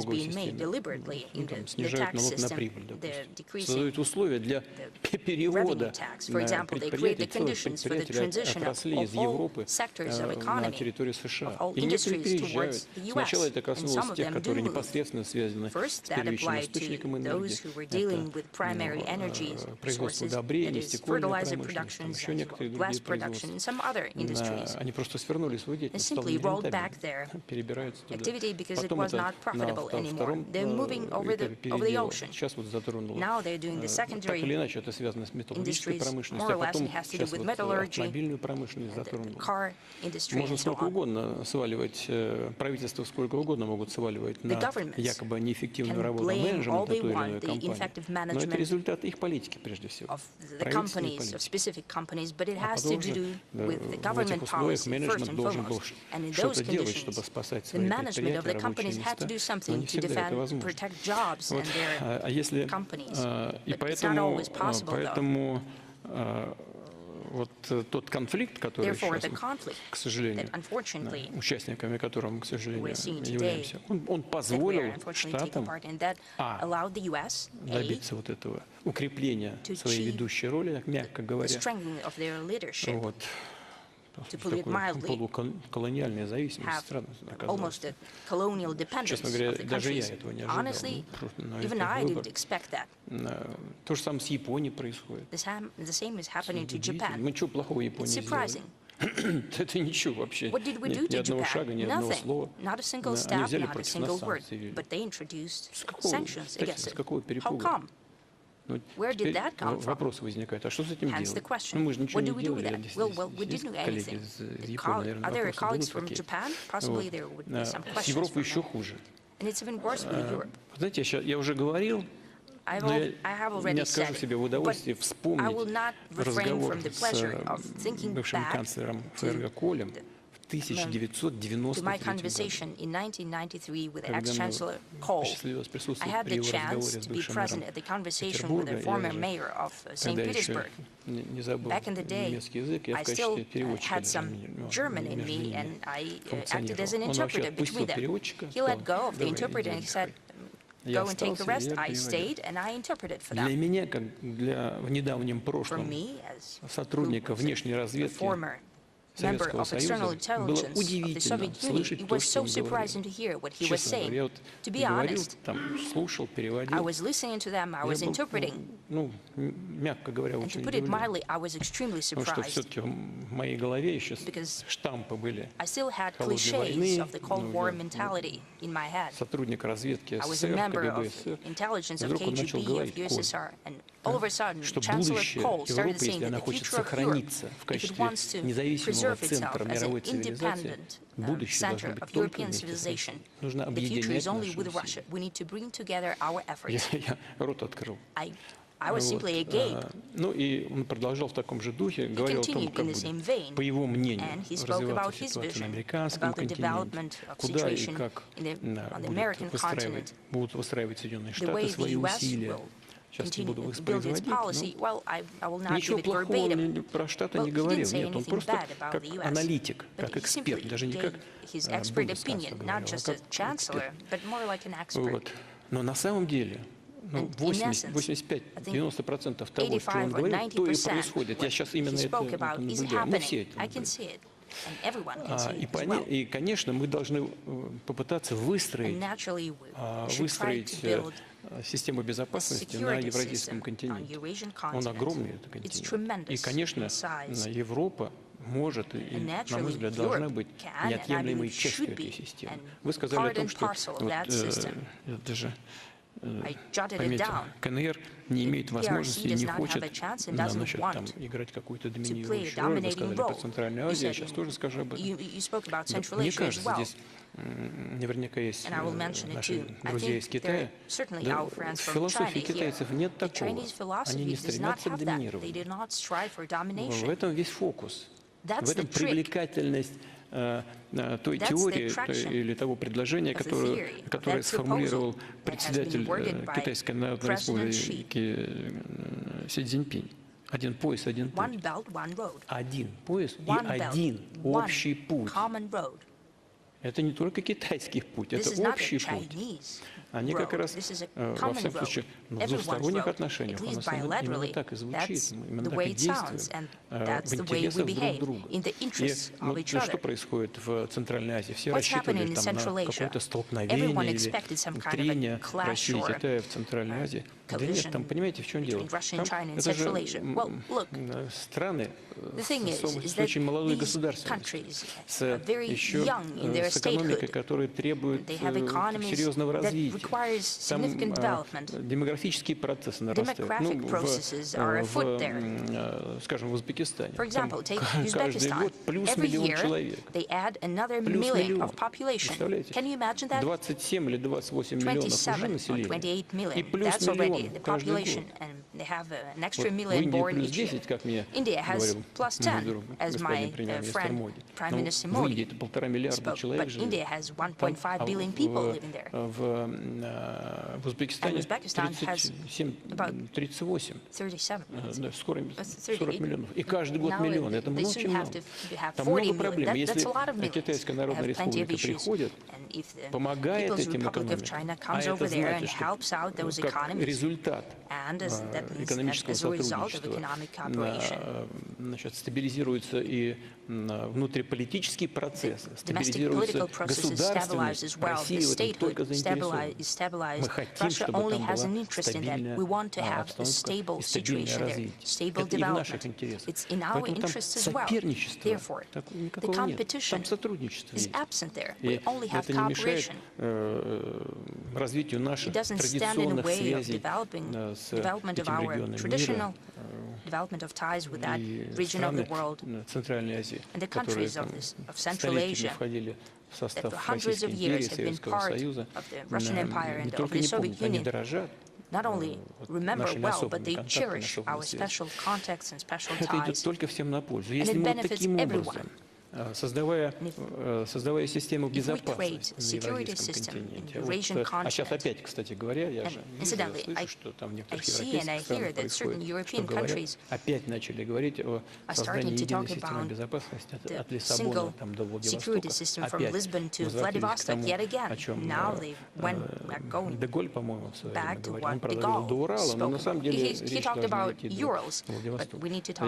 Если опять эти идеи там возникли, но если они, наши коллеги, вернутся к этому, да, и самое главное, что вы сказали, о чем я упомянул, и что записано в документах ОБСЕ, чтобы безопасность одних не шла, не вступала в противоречие, не нарушала безопасность других. Вот это очень важно. Значит, и если мы это все сделаем, если повысим, как вы тоже упомянули, уровень доверия, вот сейчас самая главная проблема на нашем евразийском континенте, главное между Россией и европейскими странами, это дефицит доверия. Можно как угодно ругать Россию, и, наверное, мы тоже допускаем много ошибок. Когда нам, слушайте, говорят, что мы пошли на подписание Минских соглашений по Украине только для того, чтобы дать возможность Украине перевооружиться, и совсем не собирались мирным образом, способом решать этот конфликт. Но какое же доверие может идти речь? Вы что, ребята? Какое доверие? Вы прямо публично заявили, что вы нас надули, соврали нас и обманули. А какое доверие? Но нам нужно вернуться к этой системе взаимного доверия. Постепенно, ну не знаю, сейчас можно дискутировать до утра, но это первый шаг к тому, чтобы создавать единую систему безопасности евразийскую. Можно это реализовать или нет? Вот господин Коль, с воспоминания о котором я начал, считал, что это не просто нужно, а абсолютно необходимо. Я разделяю такую точку зрения. Владимир Владимирович, а почему вы думаете, что господин Коль был более искренним, чем вот госпожа Меркель, которую вы потом упомянули, про Минский процесс, который все-таки, вы знаете, мы сидели вот втроем и в Бонне, это еще было в Бонне, правительство ФРГ находилось в Бонне, и просто беседовали. А госпожа Меркель, которую вы вспомнили, она все-таки говорила в условиях определенного общественного давления и в условиях кризиса. Это все-таки разные ситуации. Коль спокойно рассуждал, он просто в свободном режиме излагал свою точку зрения. Не только в отсутствии прессы. Меркель говорил на прессу, да, для прессы. А он говорил не для прессы, он даже переводчика своего убрал. Поэтому я исхожу из того, что он абсолютно искренен. Еще, если можно, один вопрос в продолжение темы, которую Глен поднял. И вы упомянули, население растет в соседних странах, и в речи своей вы говорили о миграционных потоках. Сейчас очень горячая тема везде, и у нас в том числе. Вы видите это как часть евразийской безопасности? Обсуждаете ли вы это с коллегами по Евразии? Да, конечно, мы очень часто это обсуждаем. Я уже говорил, вот сейчас у нас исторически низкий уровень безработицы, 2,4%, фактически нет безработицы, у нас есть нехватка рабочих рук. И, конечно, нам для развития экономики нужны рабочие руки. И более того, отсутствие должного количества рабочих рук, это является на сегодняшний день одним из основных препятствий нашего экономического роста. У нас вот прямо сейчас, значит, вот прямо сейчас в стройке где-то 500 600 000 человек. Отрасль возьмет и не заметит. В промышленности 250 000 человек. Вот прямо сейчас и тоже будет маловато. Но знаете, в чем? Первый этап. Нам нужно создать такие условия, когда люди, к нам приезжающие на работу, будут к этому готовы. Они будут владеть хорошо русским языком, знать наши традиции. Мы много раз об этом говорили. Знать наши законы и не только знать все это, а быть внутренне готовыми соблюдать это все. И тогда не будет раздражения и неприятия со стороны наших граждан. А мы думать должны, прежде всего, конечно, об интересах граждан Российской Федерации. Это совершенно очевидная вещь. Я хочу, чтобы меня в регионах Российской Федерации, коллеги мои, руководители регионов услышали, так же, как и правоохранительные органы. И что касается людей, которые к нам приезжают, они тоже должны жить в современных человеческих условиях, пользоваться всеми благами цивилизации в сфере здравоохранения, образования и так далее. Здесь тоже есть перекосы. Я сейчас не буду вдаваться в детали, но над этим надо работать. Мы с коллегами, с моими друзьями, руководителями республик бывшего Советского Союза постоянно это обсуждаем. И они сами хотят готовить тех людей, которые хотели бы приехать и работать у нас, готовить их вот к такой работе на территории Российской Федерации. Что для этого нужно? Тоже наш вопрос. Это нужно школы там создавать. Мы сейчас делаем школу, создаем. Там нужно посылать учителей русского языка, которых не хватает, и которых они с удовольствием принимают. И принимали бы еще в 10 раз больше. Так что здесь тоже мяч в известной степени на нашей стороне. Они готовы к этому и хотят. Вместе будем это делать. Но в перспективе, надеюсь, в недалекой перспективе, нам нужно следить за тем, чтобы на российский рынок туда попадали прежде всего люди с хорошим образованием, хорошо подготовленные профессионально. И часть людей, которые приезжают сегодня к нам, оставались бы работать у себя, и чтобы мы там создавали производства, которые будут включены в общую цепочку производства определенных товаров. И мы бы загружали их заказами, они бы производили какие-то компоненты чего-то, финальная сборка могла бы быть у нас или у них, и тогда люди не только в Узбекистане, но и в Таджикистане, в Казахстане, в Киргизии, и имели бы рабочие места там, на родине, жили бы в среде своего родного языка, своей культуры, но в целом это была бы общая кооперация. В известной степени нам нужно воссоздать те кооперационные цепочки, которые были еще в рамках Советского Союза. Ну, конечно, на новой технологической базе, на новой логистической базе. И тогда общая система будет более устойчивой, а темп роста для всех участников этого процесса был гарантирован. The economic growth rates for all participants of this process. Nor is there going to be such a high level of tensions right now. You know, we've just spoken about AI and other opportunities. The lack of labor force, and all experts agree on that, has to be compensated for thanks to new technological opportunities. Technology has to be propelled to a new level, and our production capacities have to be built on a new level, and we need to raise our efficiency as well. And I suppose this is doable. Спасибо. Very much so. Thank you. Большое событие вчера было. Весь мир следил, затаив дыхание. Соединенные Штаты выбрали нового президента. На вашем президентском веку это шестой. Он же четвертый, но так бывает. У вас какие-то остались воспоминания, может, о ком-то из них более приятные, менее приятные, с кем было работать интереснее? Вы знаете, ведь вообще они все интересные люди. Трудно себе представить человека, который оказался на вершине власти в одной из ведущих стран мира и был бы абсолютно ничтожным, глупым, неинтересным человеком. Дело в том, что внутриполитическая культура в США такая, что внутриполитическая борьба становится все острее и острее, используются всякие приемы оппонентами и политическими противниками действующего главы государства. для того, чтобы их как-то подопустить, и причем используются такие инструменты, которые часто являются нелицеприятными и далеки от показателя вот этой политической культуры.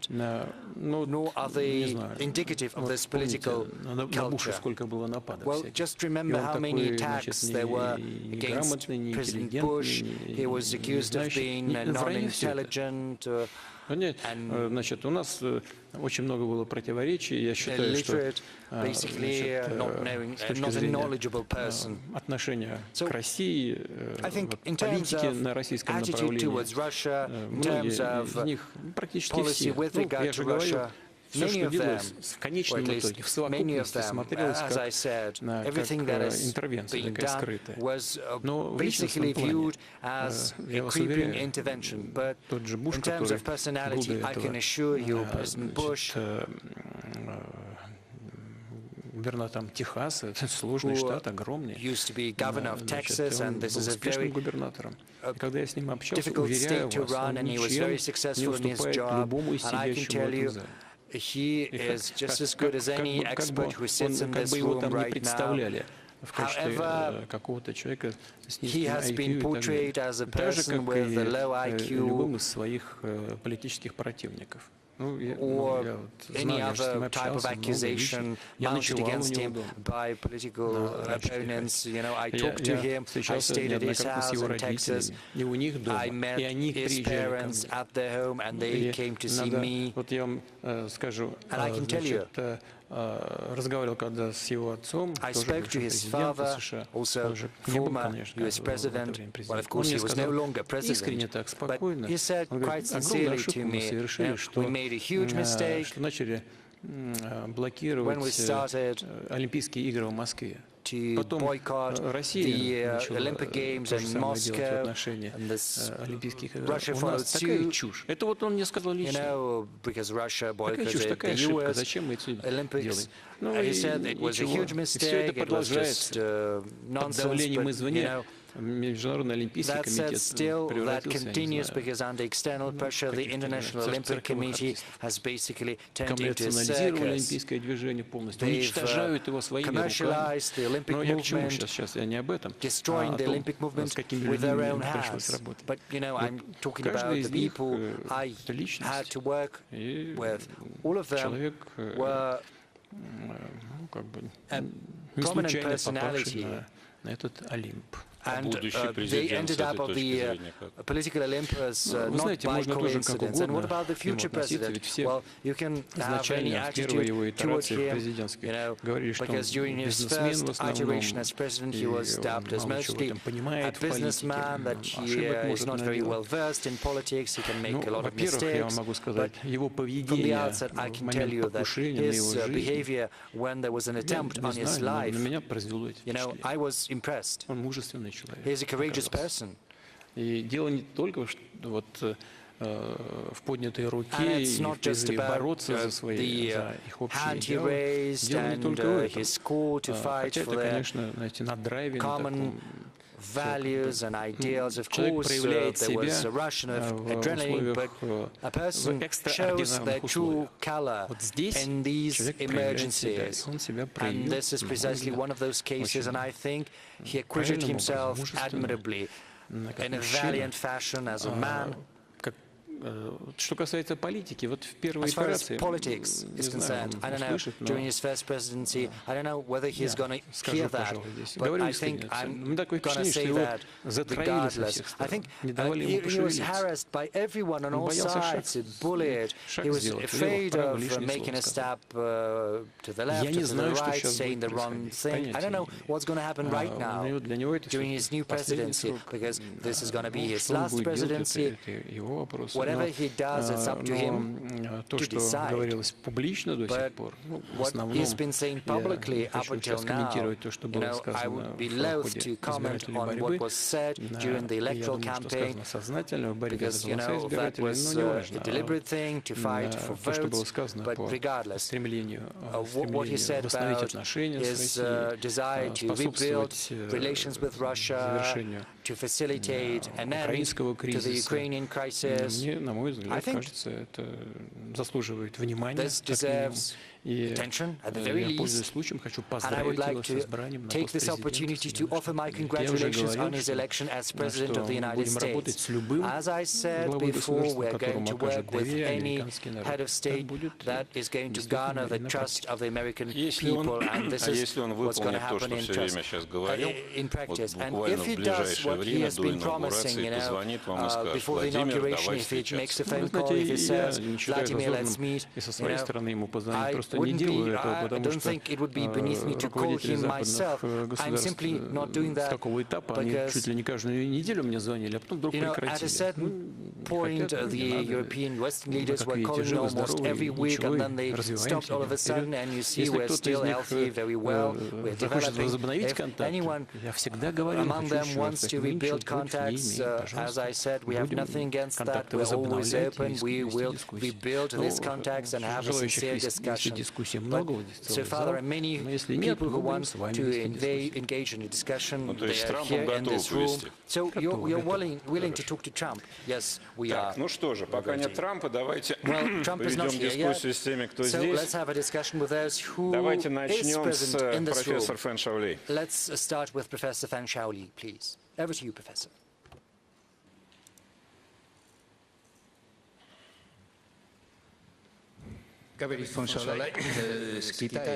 Professor Fan Shaolai, I'm from China. Mr. President, I'm very glad to see you once again. From the outset, I would like to express my gratitude on behalf of my Chinese colleagues for the excellent organization and for the hospitality extended to us during the Kazan summit. I would also like to say a huge thank you for your personal support shown to the Valdai Club. I would also like to thank you for this lively discussion. I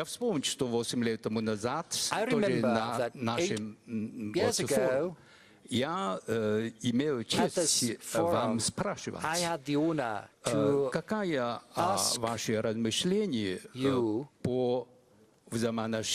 about what you think about the relation between Russia, the US, and China. And you gave me a very apt, very accurate answer. You said that this relation should be built on mutual respect and it should be mutually beneficial. It's been 8 years now. The world is changing drastically.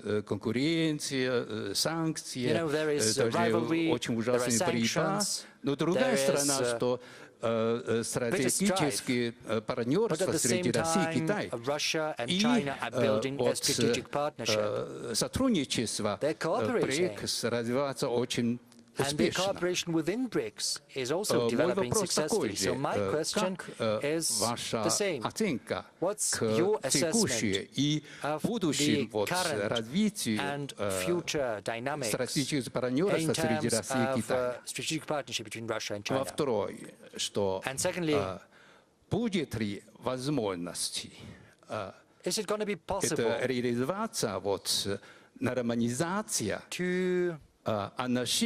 normalize relations between Russia and the US and also with China in this new environment? Thank you. Что касается отношений между Россией и Китайской Народной Республикой, оно носит беспрецедентно высокий характер и основано на взаимном доверии, чего нам не хватает в отношениях с другими странами, прежде всего со странами Запада. И я уже сказал, почему. Я знаю, если бы здесь были представители тех, в адрес кого камни с моей стороны, они сейчас бы целую страничку выложили претензий в отношении России, в мой личный адрес. сейчас мы не будем дискутировать. Я хочу только сказать, что между Россией и Китаем уровень доверия находится на самой высокой точке в новейшей истории.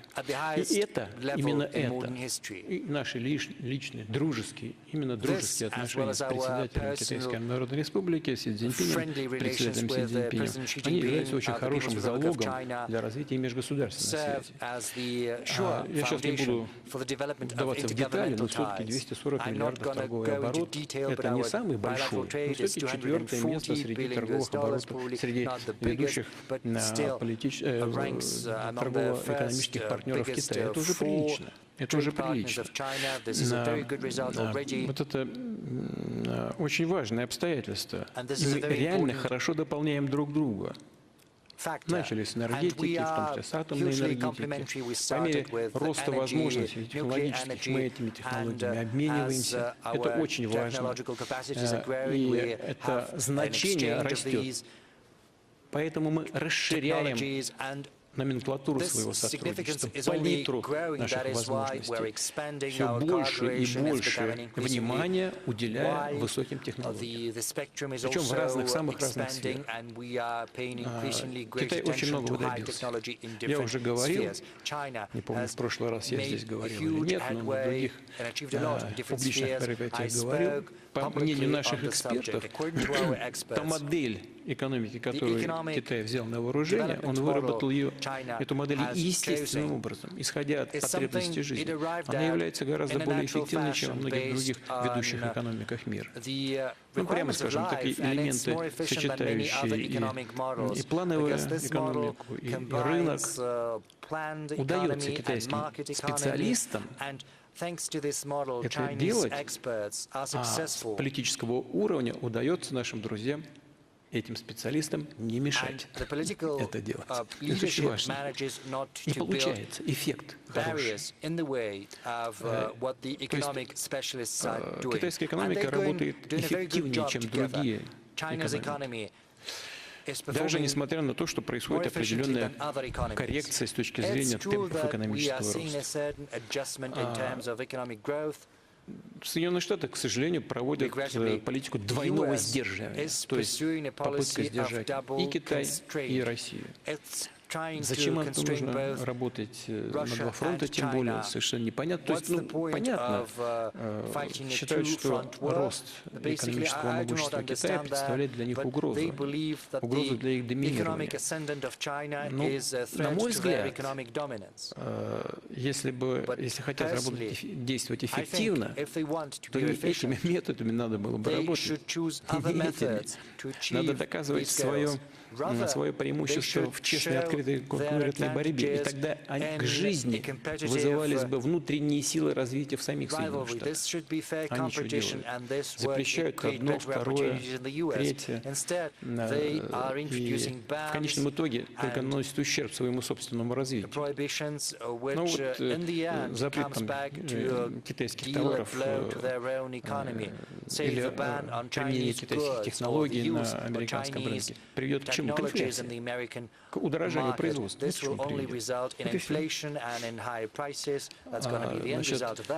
что касается нашего взаимодействия, то, где пытаются те области, в которых пытаются сдержать развитие Китая, вполне может дополняться и нашим сотрудничеством с Китайской Народной Республикой. Ну, например, вот мы начали с энергетики, да? Это развивается очень активно. И в нефтяной, и в газовой сфере, и в области ядерных технологий. Мы же активно работаем и по созданию новых блоков атомных электростанций, по поставкам нефти и газа.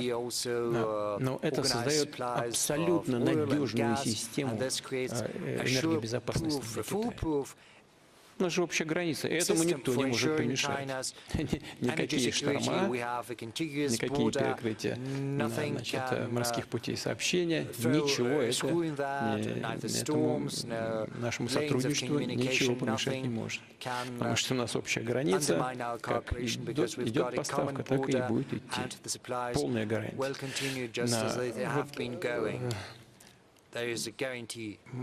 Мне думается, что если бы те же Соединенные Штаты поменяли вектор в отношении и России, и Китая, то есть не проводили бы политику двойного сдерживания, а проводили бы политику трехстороннего сотрудничества, от этого выиграли бы все.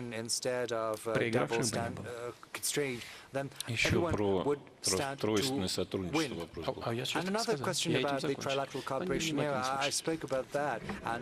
закончил. Так, вот я, по-моему, там генерал Салик просил, поднимал руку из Пакистана.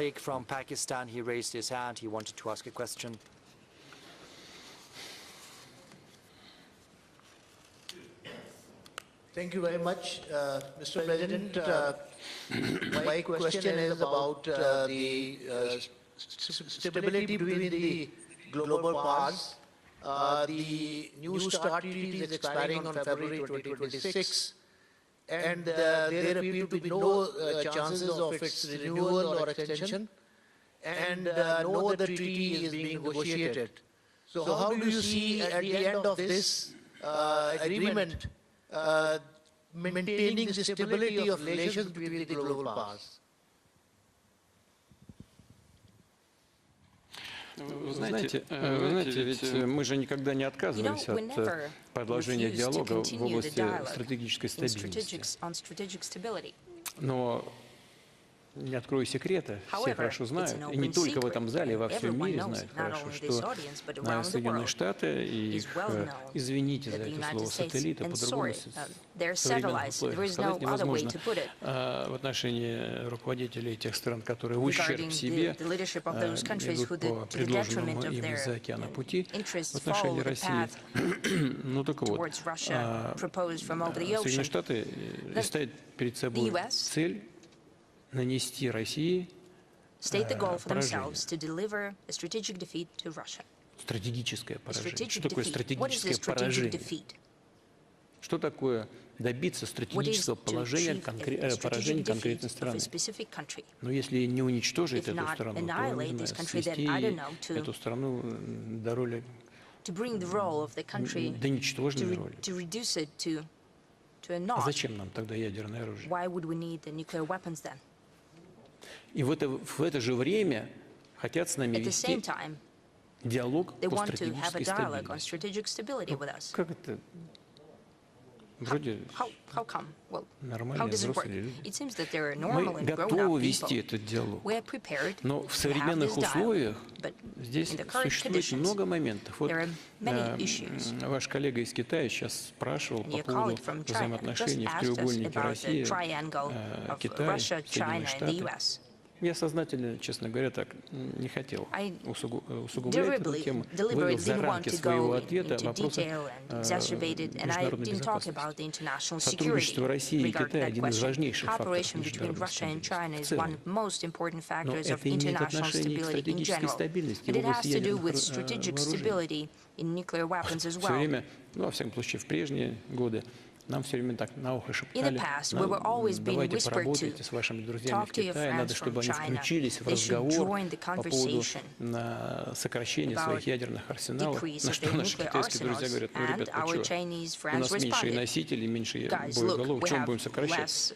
Или вы сами снижаете до нашего уровня, или дайте, мы дорастем до вашего, а потом вместе будем разговаривать по поводу каких-то снижений. Ну, логично, правильно? Все остальное чушь какая-то. А в то же время существуют ядерные арсеналы у других стран, кроме США, у Великобритании и у Франции. И они растут. Они не только растут, они качественно меняются. Совсем недавно, мне говорили, ну что НАТО, это не военно-политический союз, это прежде всего политический союз, а потом уже военный. Нет, мы видим, что совсем не так. На самом деле Соединенные Штаты целенаправленно или не целенаправленно, я думаю, что целенаправленно вернули во главу угла прежде всего военную составляющую НАТО, которые все вместе объявили о том, что собираются нанести нам стратегическое поражение. Как же мы не можем учитывать ядерные арсеналы Великобритании и Франции? Поэтому на сегодняшний день это вопрос непростой, он даже сложнее, чем был еще там, 20 или 30 лет назад. Но мы понимаем свою ответственность как страна, которая по своим возможностям, по количеству носителей, боеголовок и качеству современных вооружений, оно совершенствуется у нас.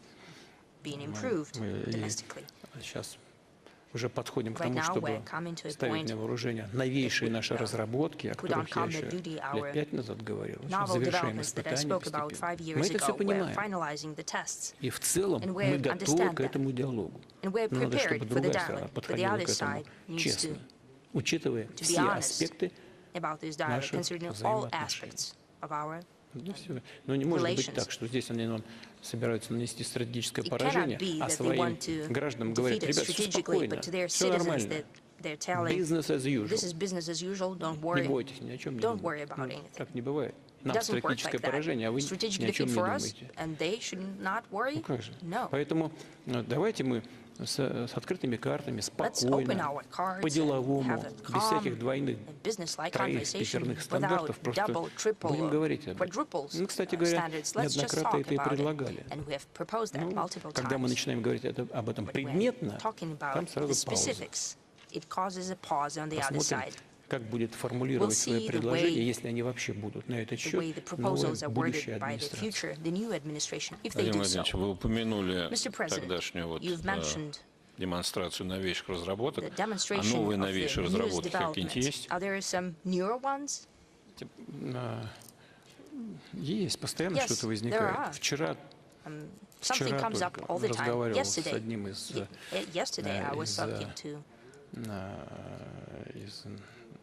руководитель одного из крупнейших наших концернов, он докладывал о своих идеях в этой сфере. Ну, просто об этом пока преждевременно. Так, профессор Нагейра, вот в первом ряду, Бразилия.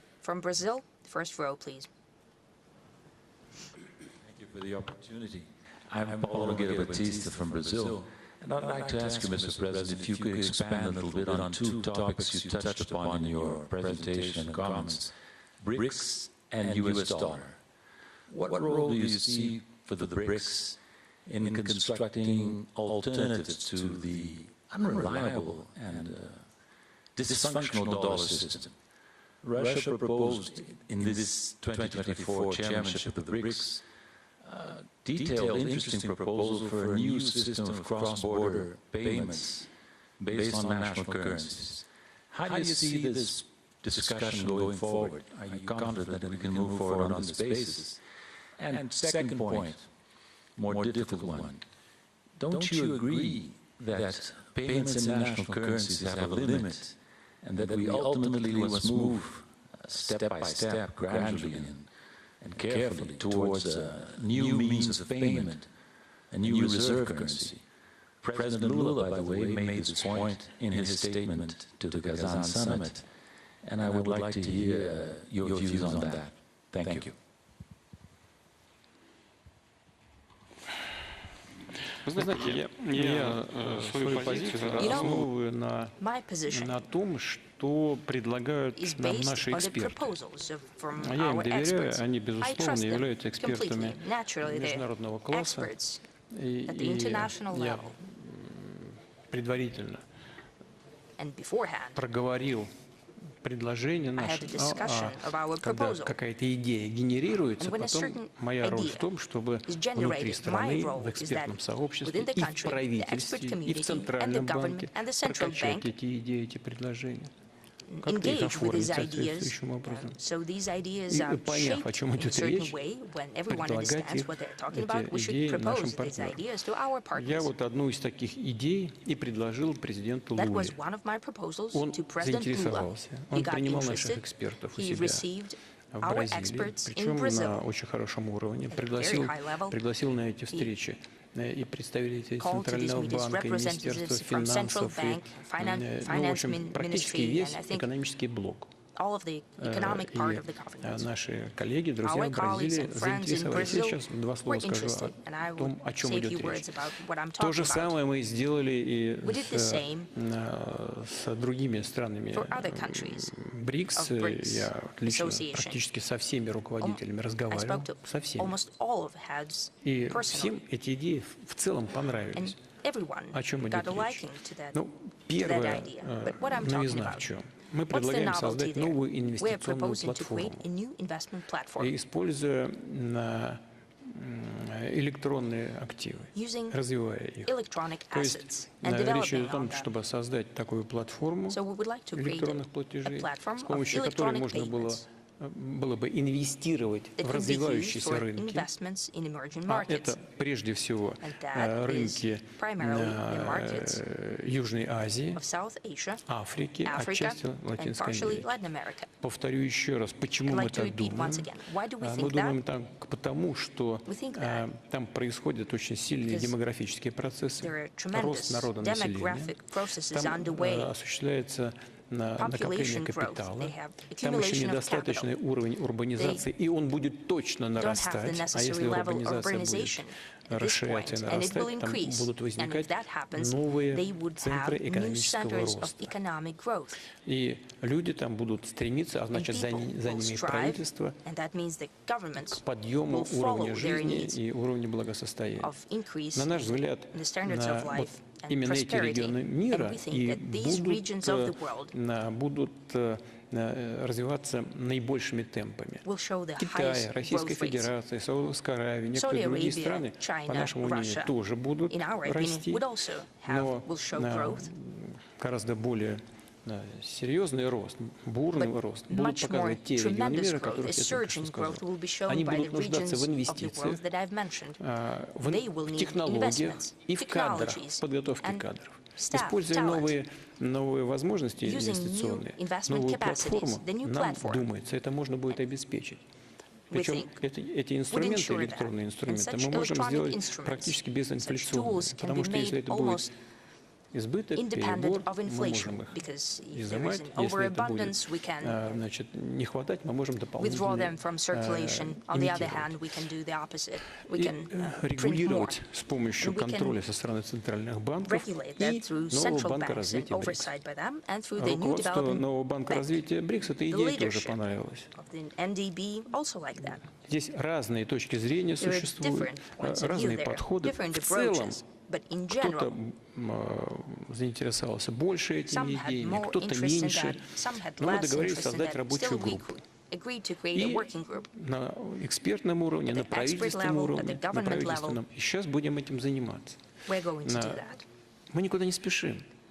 We are in Ничего no над нами hurry. это не ответ This is not a на события response сегодняшнего дня. towards Нет, the это events даже of today. не ответ на то, No. чтобы This is как-то not even a противодействовать response ограничениям в сфере trying to counteract the в limitations области финансов. Сейчас я об этом тоже скажу. sphere of Нет, это finances. I'll просто speak about that задумка, как нам But this is организовать just an работу idea на how we could перспективно organize растущих, our на work перспективных и растущих most быстрыми promising темпами рынках.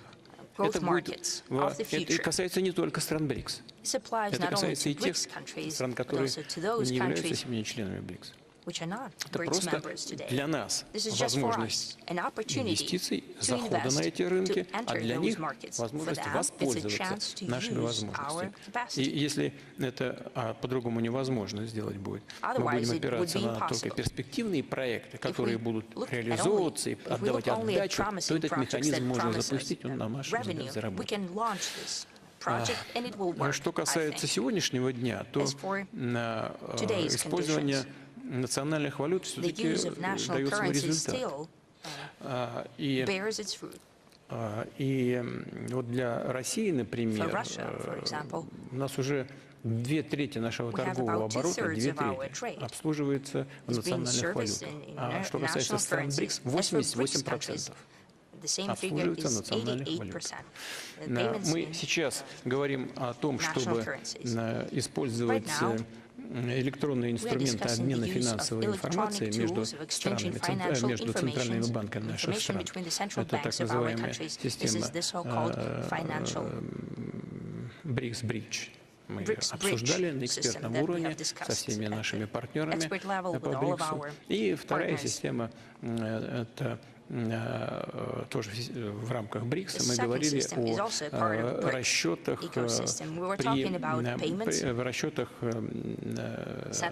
на биржах. Значит, на биржах ценных бумаг. Поэтому вот на сегодняшний день, мне кажется, это оптимально на то, над чем мы работаем и над чем мы работать должны в ближайшее время. Я много слышал на экспертном уровне, в журналистских кругах говорят о том, что нужно там думать о создании единой валюты. Ну, рано пока об этом говорить. И у нас нет таких целей между собой. Потому что для того, чтобы говорить на каких-то общей валюте, то нужно, во-первых, добиться большей интеграции экономик друг с другом. Первое. И второе, нужно как-то качество экономик поднять на определенный уровень, с тем, чтобы это были очень похожие, совместимые по качеству, по структуре экономики друг с другом. Просто остальное будет нереалистично, а может даже и во вред. Поэтому спешить никуда не нужно. И закончить с того, чем обычно начинаю, когда отвечаю на вопросы подобного рода. Мы же не стремились отказываться от доллара и не стремимся к этому. Это делают сами политические и финансовые власти тех же Соединенных Штатов или Европы, когда отказывают в расчетах в евро. Евро еще не встало на ноги, как мировая валюта, а они уже сами своими руками ограничивают. Ерунда какая-то. Что касается Европы, там вообще проблема заключается в том, что вопросы решения в области экономики принимаются политиками, которые часто, к сожалению, для этих стран не являются даже экспертами в области экономики и финансов. И это идет только во вред этим странам. Поэтому мы не, в России, во всяком случае, мы не отказываемся от доллара и не собирались этого делать. Нам отказано просто в том, чтобы использовать доллар как инструмент платежей. Ну, отказано и отказано. Это, на мой взгляд, это страшная глупость со стороны финансовых властей США, потому что на этом, на долларе, держится все могущество США на сегодняшний день. Они взяли своими руками, это подрезают. Мне бы казалось, чего бы ни происходило, доллар, как священная корова, ее нельзя было трогать. Нет, взяли своими руками, и там рога подшибали, вымя не моют, а наоборот, эксплуатируют почем зря. Сами виноваты. А расчеты в долларах сокращаются, значит, в мире. Не сильно пока. Значит, как средство накопления, тоже потихонечку, даже в странах, ближайших партнерах, тоже потихонечку, но снимается, сужается. Но это тенденция уже становится. Ну, своими руками все делают. А мы не боремся. Вот наши предложения не направлены на борьбу с долларом. Мы просто в ответ на вызовы времени, в ответ на новые тенденции развития мировой экономики, думаем над созданием новых инструментов. И прежде всего, конечно, вот актуальным является, как я уже говорил в начале, создание системы, использование уже наработанных систем в каждой стране, обмена финансовой информацией. Ну и вот те инструменты, которые я указал, будем развивать. Спасибо. Так, Александр Акович, Serbia.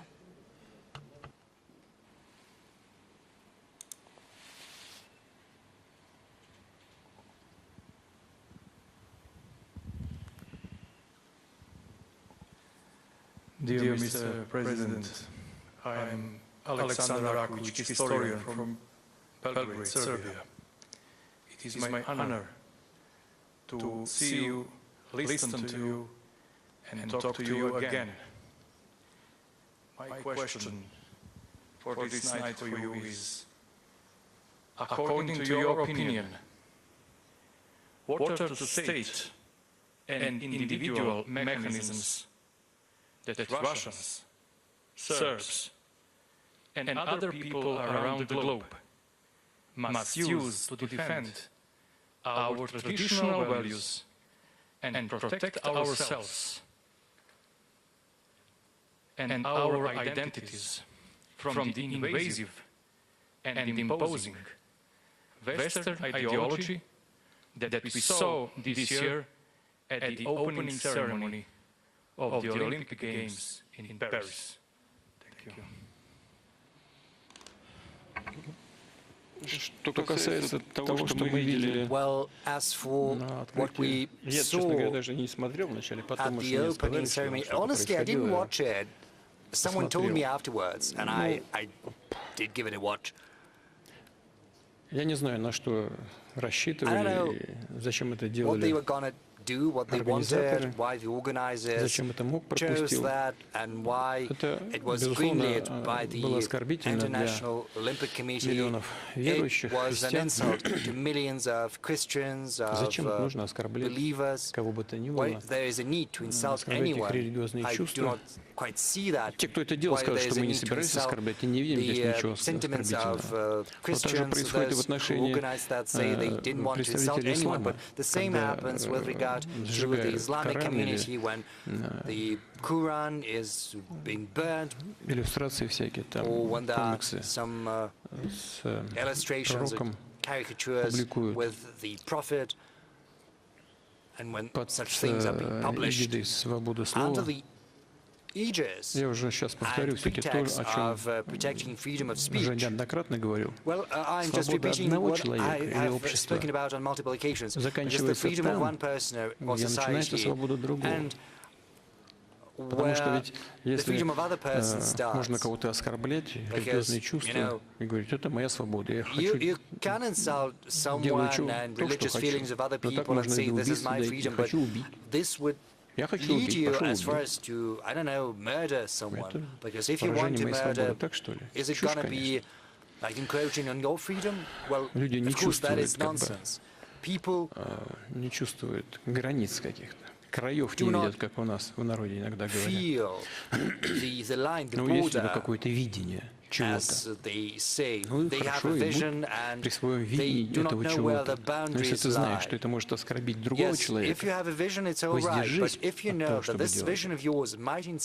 Вот и все. Правило простое. Они вот считают возможным действовать таким образом. Это, кстати, так же, как и возможность мужчинам выступать в женских видах спорта, это убивает просто женский спорт. Извините, я затронул эту тему. На мой взгляд, некоторые виды спорта женскими не являются. Прошу прощения, женщины скажут, что я не прав. Ну ладно, это уже другая тема. Но если женщина участвует там, в этих видах, там, штанга, бокс, я не знаю, борьба, ну пускай женщины между собой соревнуются. Ну это же просто человек, потому что он объявил себя женщиной, пошел у всех выиграл, но сломал там женщину. Убивают женский спорт. Женщинам невозможно будет выступать нигде. It simply destroys women's sports because women пускай will have эти no люди между chance собой of борются, competing. объявили себя женщиной. Но те, кто объявили, пускай выступают и борются между собой на Олимпийских играх. If you're a man and you Или declare yourself a woman, you should те, compete кто with similar справки people. берут, что с детства чем-то больны и употребляют какие-то препараты, да, которые дают явные преимущества Get a medical в ходе certificate, say that соревновательного they have an процесса. illness, Давайте and между they ними take будем a устраивать medicine, соревнования. and they have an unfair Это же advantage. так Well, you can organize естественно, again просто, a competition на among мой people взгляд. Чего who здесь такого-то? Никого не use the обижает, same кстати говоря. method. This is only natural, and this is not going to insult anyone. No one is going to be offended by that. Как защищать свои ценности? Now, as Всеми far as доступными нам protecting our средствами. values is concerned, I think we should use any means at our disposal to protect these values. Так, Ван Вэнь. Mr. Van Ven, please. Thank you. My name is Wang Wen from Chongyang Institute, Limping University of China. I'm so glad to see you again. And my question is about Russia's China policy in the coming 4 years, as well as the future international system changes. Because we know Trump is back. Let me imagine if one day President Trump call you and ask that, like that, let's join forces to conquer China. What would you respond? And will you accept President Trump's suggestion, so-called uniting with Russia and resisting China? And my second question is about the future's international system change, because you often mentioned that international system is ongoing fundamental change. So in your eyes, what will the international order and framework in the future looks like? And in your eyes, in the future international order and system, what role should Russia, China, United States act or plan in the future? And how do you consider to coordinate the triangle relationship among Russia, China, and the United States? Thank you. Попробую ответить как можно кратко.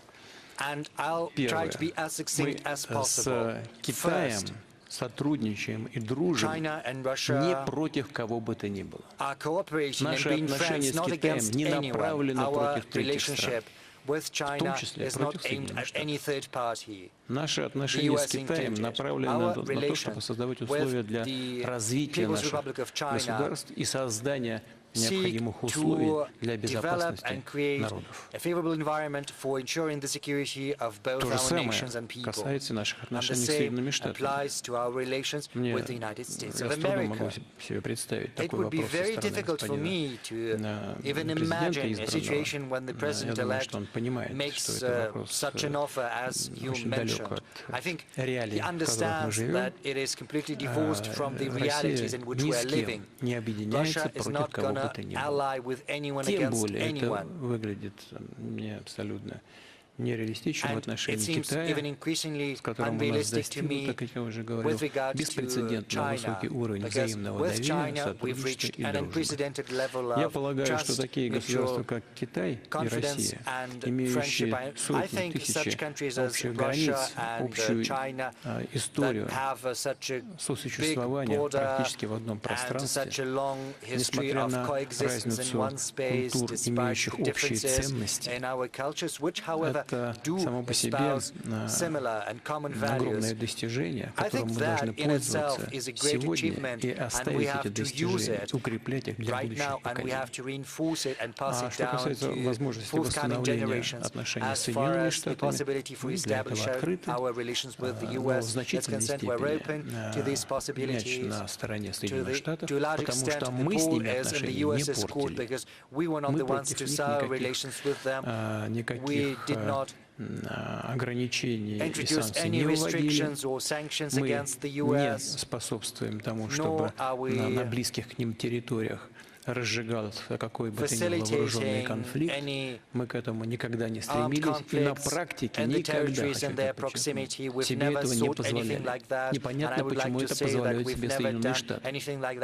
Надеюсь, что и у них придет в конце концов осознание того, что этого лучше не делать, если мы не хотим каких-то глобальных конфликтов. Ну, избранный президент Соединенных Штатов господин Трамп примерно в таком же ключе высказывался. Посмотрим, как будет это функционировать на самом деле, имея в виду, что такой институт, как институт президента, such an он institution as the в Соединенных presidency of Штатах, the он так или US иначе связан определенными is обязательствами, bound by он так certain или иначе obligations, by certain связан с теми людьми, responsibilities. которые The president of the способствовали US его has приходу tied to a во certain власть. extent Мне to когда-то those people who helped him Жак Ширак arrive in говорил, power. что You know, о in какой the past, демократии мы Jacques там в Chirac Штатах said, говорим. you know, Какая what kind of демократия? democracy can we Там talk без about in the миллиарда, US? если у тебя Because миллиардов without a долларов в billion, кармане нет, if you don't даже have a думать billion не US нужно dollars о in the возможном pocket, участии в you выборах. shouldn't Не то, even что entertain the участвовать. thought Думать of нельзя. participating in the Значит, elections. ну, так You оно know, и есть. Но те, let кто alone дает эти participate in миллиарды, practice. And those people who provide они those же billions, участвуют одновременно и в формировании будущей команды. they participate А если in они кого-то building the future делегируют, team. они And имеют if they возможность delegate влиять на someone, тех людей, they которых have они a делегировали в lever эту команду. for exerting И influence здесь очень upon those people who will be важно, part of that team. насколько избранному So лидеру it's important удается наладить to контакт see не только whether с этими the группами влияния, так President-elect называемым теневым manages to глубинным build good государством, relations но и with this с so-called населением, deep с state and народом, с also избирателями. build contacts Если and он relations выполняет with the данные voters. избирателям If обещания, его he авторитет растет, keeps и он, his опираясь на promises, этот авторитет, his authority становится is growing самостоятельной and he политической can use фигурой, that в том числе и в authority отношениях с to группами become an влияния, independent которые помогали political ему прийти figure, к власти. even in his Это relations очень with сложный those процесс. influence groups that Что будет help him происходить в Соединенных arrive Штатах, мы с in вами не power. знаем, It's a я very не знаю. complex Но я process. What's очень going to happen рассчитываю in the на то, US is что something we cannot tell for sure, but I'm наши отношения hopeful с Соединенными that our Штатами relations with the United когда-нибудь States все-таки of будут America восстановлены, will мы к be этому открыты. re-established at a Пожалуйста. certain point in time, and we are open to Спасибо. that. Thank you. Так, Thank вот отсюда, From давайте, вы someone from here, упоминали yes, Японию, вот, you mentioned Japan, I think. господин Абиру. Mr. Nibiru is here. Спасибо. Thais Kabir Thank you. Fond Thais Kabira, Мир Сасагава. Sasagawa Peace Foundation. Разрешите мне задавать вот такой же вопрос, I would like to но ask you a similar тоже question, связан с Японией. but it's about Japan. Стратегическая обстановка The в strategic Восточной Азии landscape становится in все East более Asia напряженной. is becoming increasingly tense. В основе этого лежит This is стратегическое due to соперничество the между strategic rivalry США и Китаем. between the United States on the one hand Россия and China в on the этом other. соперничестве And явно на in this стороне rivalry, Китая. Russia is clearly on the side of Частота China. совместных военных учений The между frequency of Россией и joint Китаем заметно military возросла exercises в этом between регионе. Russia and China С has другой increased стороны, significantly in this Азия region. – это On the регион other с hand, множеством Asia is a region ценностей и стратегических интересов great России value. в этом регионе and Russia's не strategic должна interest ограничиваться in this region отношениями с Китаем. should not be completely bound by its Как relations Россия with China.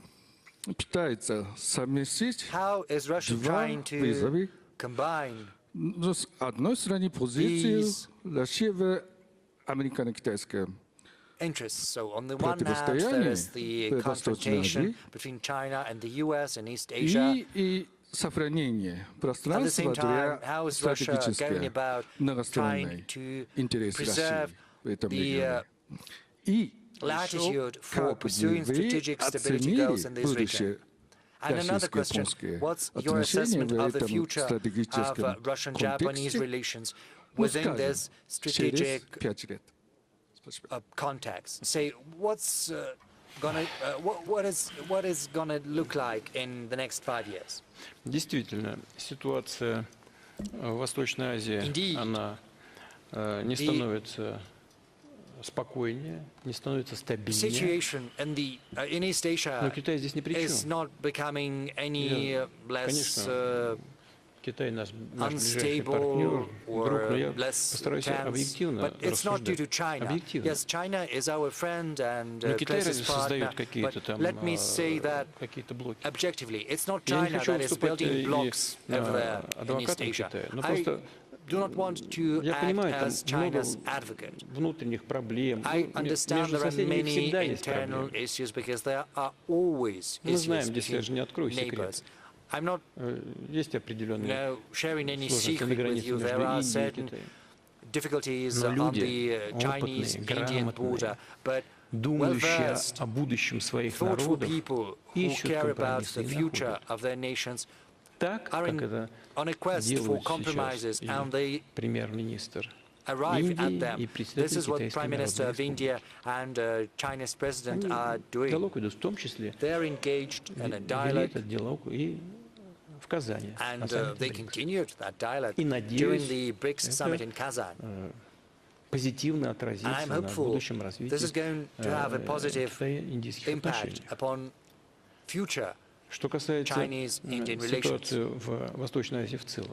Китай, что ли, regarding там the блоки situation создает? in East Asia Это Соединенные as a Штаты whole. It's создают not блок. China that is building blocks Один over there. блок, It's the второй, US третий. that is Теперь doing that. One НАТО block, then формально туда another. уже Right now, влезает. NATO is formally Ничего making its хорошего way не into East происходит, Asia. Nothing когда good is создаются happening. замкнутые военно-политические Nothing good блоки, happens if exclusive political or явным, military blocks под are being built. явным дирижированием какой-то одной That главной страны. Act Все to the остальные tune страны, of как one single правило, country that acts as a leader. следуют Other countries, as a работают rule, в режиме интересов этого are following in the государства, wake, serving the которое создает эти interests блоки. of one single country И пусть that те, кто initiates the с такой establishment of легкостью these со всем blocks. соглашаются, подумают об этом. And those countries that agree with every demand, the US should И think on that.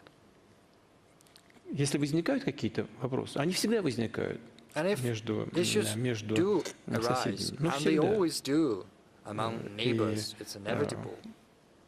Все-таки стремиться нужно к тому, чтобы на региональном уровне, One без should вмешательства внешних сил, work at a regional level, руководители этих стран trying находили to в себе и escape силы, и external мужество, и influence, терпение, and show courage и готовность к тому, чтобы patience, искать компромисс.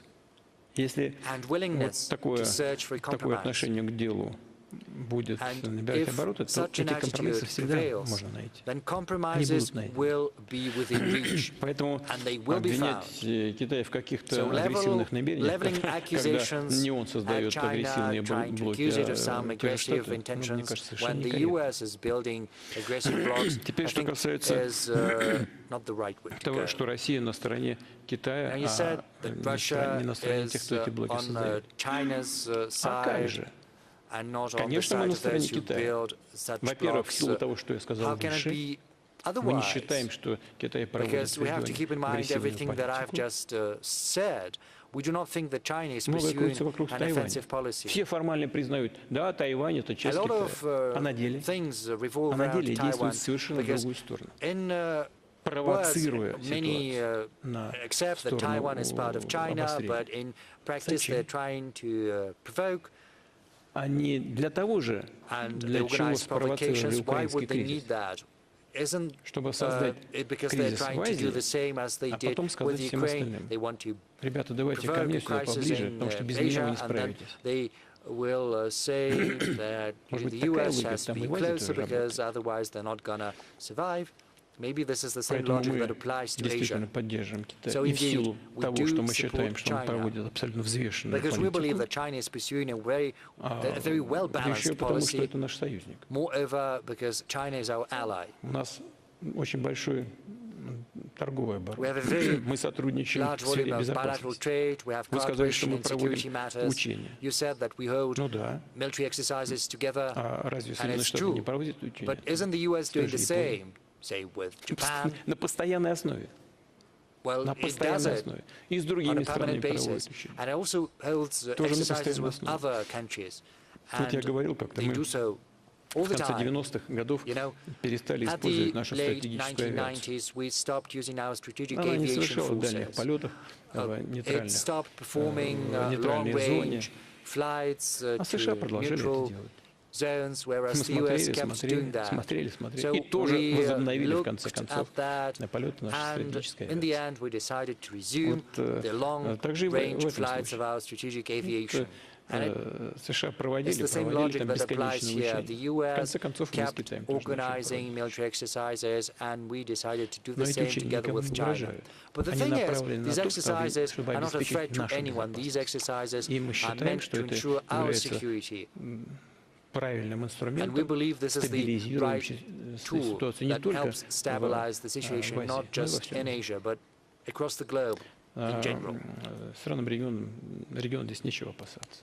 The countries of the region have Хочу еще nothing to раз fear подчеркнуть from наше these сотрудничество с Китаем в exercises. I целом would like to и reiterate в once военной, again that our военно-технической cooperation with China области in general направлено and на in the military укрепление нашей political безопасности field и не направлено против is третьих aimed стран. at reinforcing our security. Что It's not касается Японии, наших aimed against двусторонних third отношений с countries. Японией, Now, as for our bilateral тоже могу ties повторить with Japan, I то, can что say it говорил again. и с What вашими коллегами. I told to Мы же не your ухудшали colleagues. отношения с We were Японией. not the Мы чего ones плохого Японии to сделали в последнее время? sour Мы вели relations with переговоры, Japan. We did nothing пытались найти wrong ответ against на очень Japan. сложный We were вопрос по held мирному in договору. negotiations. We were trying to Кстати arrive говоря, at a звучали solution to a вопросы very возможных complex компромиссов matter на основе of the peace декларации treaty, and 1956 there was года. talk about Мы ее a даже very difficult ратифицировали в compromise Советском Союзе. based on the Японская страна 1956 потом отказалась declaration. от Now этого. the Soviet Тем не менее, Union even по ratified просьбе this японской declaration. стороны мы It was вернулись к этой the декларации, Japanese side that возобновили диалог. renounced Да, that все непросто. declaration, but it was at the request Но в of целом мы Japan that we слышали got back to this партнеров, думали о том, declaration. We agreed to как и что that. We выстроить resumed на our базе этой talks. декларации We were 56 thinking года. what we Потом could do вдруг based on that Япония взяла и declaration of ввела против нас санкции. 1956, and then all of a sudden Да еще Japan записала slapped в sanctions список on угроз, that, где-то and Japan even какое-то третье, put us четвертое on место a поставила list Россию. of Какая threats. угроза? Чего мы We're in the third Японию or fourth угрожаем? spot. And Вы what что, way are we a санкции ввели? threat to Мы чего вам Japan? You know, плохого-то сделали? what would, Вы зачем это сделали? what did we do Потому что wrong? получили команду из Вашингтона. Because Ну, you как-нибудь got an сказали order бы им, from здрасте, ребята, ну, Washington. мы Maybe подумаем. you should have told Ну, Washington, не обижая okay, там guys, we'll think своего about партнера, that, you союзника. know, without giving Нужно offense to your обязательно было partner and to your сразу ally. беспрекословно исполнить Why приказ. did Зачем вы Japan это have сделали? to simply blindly follow that order coming from Washington?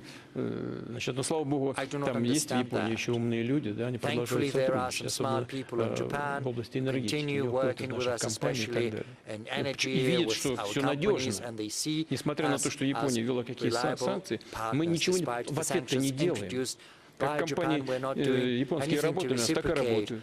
Japanese companies that Хотят used to work работать. in Russia can Пусть keep on продолжают. working if they Мы want сейчас видим to. некоторые сигналы даже от And американских we are компаний. also getting Приходит, что some они хотят messages and вернуться наши. signals from Пусть American companies saying that Ну, they want конечно, to в get новых back. условиях, Let them. с But of потерями, course, естественно, но это не мы, new конечно, виноваты. conditions, new terms will apply, Мы some готовы losses выстраивать will have to be отношения с incurred, Японией. И but на следующие we 5 are лет, и на willing to следующие build 50 and Япония rebuild наш ties естественный with партнер, Japan, потому что because for the сосед. next 10 and 50 years, Были Japan разные is периоды our в истории наших natural отношений. ally, Были трагические natural neighbor, sorry. страницы, были Yes, there were some tragic pages in такие, our которыми можем history, гордиться. and there are Мы, also нас some любят pages we can be Японию, proud японскую of. культуру любят. We love Japan and Russia, and японскую Japanese кухню любят. culture, Japanese cuisine are well beloved. Мы ничего не and Russia, разрушали. we were not the ones to destroy Сделайте выводы для anything. себя, So, и мы не будем just draw your own conclusions, дурака валять, дурачиться, and там, we're отталкиваться, not вам что-то в gonna вину fool ставить. Мы around готовы, trying to пожалуйста. blame you. We're Возвращайтесь, willing. просто, и все. Do come back. Вот и все, пожалуйста, добавить нечего. That's it.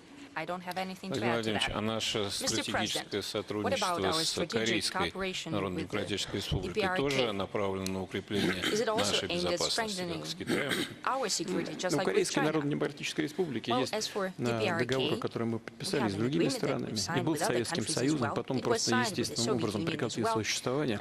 Мы, по сути, вернулись к нему. Вот и всё. Там новизны никакой нет.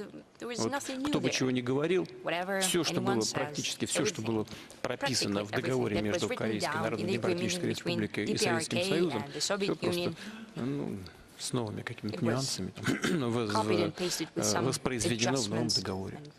Да, конечно, и направлено это на обеспечение безопасности в регионе, ну и нашей взаимной безопасности. Учения будем проводить? Посмотрим, можем учения проводить. Почему нет? Там есть статья 4, которая говорит о взаимной помощи в случае агрессии со стороны другого государства. Там все есть, и повторяю еще раз, нет практически никакой новизны по сравнению с договором, который просто закончил срок своего действия еще со времен Советского Союза. Спасибо. Арвинд Гупта, пожалуйста. Майк. Thank you, Mr. President, for a brilliant presentation and this interaction. My question is about India-Russia relations. You have met Prime Minister Modi several times in the last few months. Prime Minister Modi at one point of time mentioned to you that this should not be an era of wars. How do you see that statement? How do you interpret that statement? What is the meaning of that statement for you? That's one. Secondly, if you could also tell us, in this concept of Eurasian security, what role do you see for India? And thirdly, in this changed geopolitical environment, and you also mentioned about the importance of civilizations, civilization values, Russia being a civilization state, India being a civilization state, what are the areas in which, new areas in which India and Russia can work together? Thank you very much. Индия наш естественный партнер, союзник на протяжении десятилетий. Думаю, что всем хорошо известно, какую роль сыграл Советский Союз, Россия в обретении Индии своей независимости, как мы поддерживали индийский народ на протяжении десятилетий. И за это время у нас сложились уникальные по своему качеству и уровню доверия отношения с индийским народом. Вот прямо скажу это в таком контексте. И насколько мы понимаем, насколько мы чувствуем, и со стороны наших индийских друзей, такой общенациональный консенсус существует по поводу развития отношений с Россией, с нашей страной. И на этой базе, на этой основе мы развиваем отношения с Индией по всем направлениям. Это касается и экономики, она развивается хорошими темпами, причем тоже по разным направлениям. Это, скажем, энергетика. Мы, кстати, готовы, кроме поставок нефти, поставки на индийский рынок возросли многократно. Это касается возможности поставок СПГ, сжиженного природного газа. Мы работаем активно в области атомной энергетики и возводим в Индии атомные электростанции. Мы с огромным уважением относимся к идее премьер-министра Моди, к его идее «Делай в Индии», к его призыву «Делай в Индии», готовы инвестировать. Вот, скажем, в той же области энергетики одна из самых крупных иностранных инвестиций, $20 миллиардов, это российская инвестиция. И мы готовы дальше это развивать в таком же ключе. Но сейчас, конечно, мы должны думать о новых технологиях, и мы думаем об этом, и будем в этом отношении двигаться. Вот на последней встрече господин премьер-министр обратил внимание на то, что индийским производителям сельхозпродукции есть острая необходимость увеличить количество и объем поставок удобрений. Мы это сделали и готовы наращивать, имея в виду потребности индийского сельского хозяйства. Есть и другие сферы. Их много. Индия – великая страна, самая большая сейчас по населению, 1,5 миллиарда человек, плюс 10 миллионов ежегодно. Развивается быстрыми темпами. Она лидер по темпам экономического роста среди крупных экономик. Сколько там? 7,4, по-моему, % роста ВВП в год. И Индия относится как раз к тем странам, темпы развития которых будут развиваться большими темпами, чем даже благополучно развивающиеся экономики сегодняшнего дня. Поэтому наше видение того, что, как и где, в каких сферах и какими темпами должны развиваться наши отношения, оно строится, исходя из реалий сегодняшнего дня. А реалии такие, что в разы увеличивается объем нашего сотрудничества. Торговый оборот пока не такой большой, как с Китаем, но все-таки почти $60 миллиардов, это 58 там, с чем-то еще. И увеличивается ежегодно. И в этом году уже за 9 месяцев текущего года эта тенденция сохранилась. Что касается решения острых кризисов, мы с большим уважением и благодарностью относимся к идеям индийского руководства и, прежде всего, премьер-министра, который высказывает о своей озабоченности по по поводу, скажем, конфликтов, в том числе на украинском направлении, и предлагает свои идеи по урегулированию. Безусловно, это находится в поле нашего зрения, и мы без всякого сомнения не только благодарны премьер-министру за его внимание к этим проблемам, но и за его предложения, и за то, что и как он делает в этой связи. Ну, а в целом, думаю, что отношения с Индией развивались высокими темпами, и у нас есть все основания полагать, что на базе того, что достигнуто до сих пор, мы будем двигаться еще даже более высокими темпами, чем на сегодняшний день. Но, кстати говоря, это традиционно, всем хорошо известно, развиваются отношения и в сфере безопасности, военно-технической области. Ну, посмотрите, сколько на вооружении индийской армии находится российской техники. Мы развиваемся здесь действительно с известным уровнем, высоким уровнем доверия. Вместе мы не просто продаем в Индии наше вооружение, вместе занимаемся разработками. Система Брамос хорошо известна, мы ее сделали практически используемой в 3 сферах, и в воздухе, оморячили, и на суше. И эти разработки в интересах обеспечения безопасности Индии продолжаются. Это всем хорошо известно, не вызывает ни у кого абсолютно никаких вопросов или какого-либо раздражения. Но свидетельствует о высоком уровне нашего доверия и сотрудничества. Так и будем делать на ближайшую историческую перспективу, надеюсь, и в будущем. I hope that will be in the near future and in the far future as well. Можно я немножко? Can I ask questions now? So are we close to midnight? Yes. А Германа все нет. And we're still here. Okay. You can go ahead and choose. At the very back of this sector, I see a hand, but I don't see who's raising it. A lady there, closest to you? No. Over there. Raise your hand, please.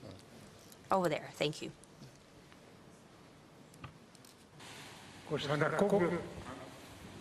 Mr. President, from Greece, a country I'm sure you will agree with me, has no other options than to remain a friend and a brother of Russia, for reasons which we cannot escape.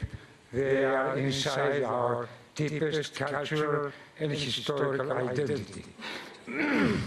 My question is the following one. 40 years ago, both the European welfare Keynesian capitalism and the Soviet decentralized system have collapsed. During the 4 decades that passed, we have seen the multiplication of economic crises, of wars, of ecological problems, and of many other problems. I'm wondering if it has not come the time to orient ourselves towards a kind of planned economy in national, regional, and international level. I don't mean the sclerosis of the past, so to say, a little bit military socialism. I mean a system as the one you described, of a combination of market and plan, a system like the one you try to apply in your country just some years after the October Revolution with the new economic policy, even to introduce some elements of socialism, as you referred also to your revolution in the beginning of your intervention. Thank you. Знаете, чем острее кризис, the more acute the crisis, the more plans, the more planned the economy is. Требуется вмешательство государства для урегулирования возникающих проблем. The greater the need for the government to intervene in the solving of the crisis. Накопленных ресурсов, тем громче звучат предложения о том, чтобы переходить исключительно к рыночному регулированию. Здесь приходят, условно, либералы и демократы начинают все тратить, что было накоплено консерваторами. Потом проходит какое-то время, опять возникает кризис перепроизводства, условно, либо кризисы, связанные с этим, и все повторяется бесконечное число раз. все возвращается на круги своя. Это суверенный выбор каждого государства, как построить свою экономическую политику. Вот Китай нашел эти возможности. А знаете, почему этому удалось? В том числе и не в последнюю очередь, потому что Китай — суверенное государство. А многие, значит, сегодняшние экономики, они в силу самых разных причин, в силу своих обязательств в рамках экономических союзов, военно-политических союзов, добровольно отказались от части своего суверенитета и не в состоянии принимать решения ни в области экономики, ни в области обеспечения своей безопасности. Я сейчас никого ни к чему не призываю. Я просто отвечаю на ваш вопрос. Наверное, в какой-то момент наличие драхмы, наличие национальной валюты, было бы целесообразно, потому что можно хотя бы с помощью инфляции, как-то регулировать социальные процессы и избавиться от социального напряжения, не перекладывать все на плечи населения, все сложности, связанные с развитием экономики. Но в свое время Греция приняла другие решения, переподчинила себя регулированию с помощью единой валюты и экономических решений в Брюсселе. Это не наше дело, это суверенный выбор греческого государства. Как теперь в этих условиях поступать, мне сложно сказать. Как мне говорили некоторые мои друзья и коллеги из Евросоюза, такие, кстати, еще есть, в Брюсселе принимается больше обязательных для стран-участников Евросоюза решений, чем принималось Верховным Советом СССР в бытность существования Советского Союза.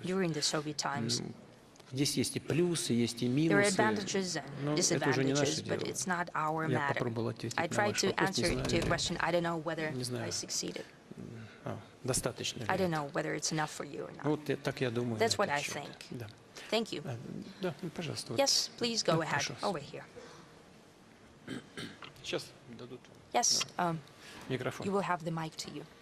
Большое спасибо, Владимир Владимирович. Тем более, что я пока первая женщина, которая участвует в сегодняшней дискуссии.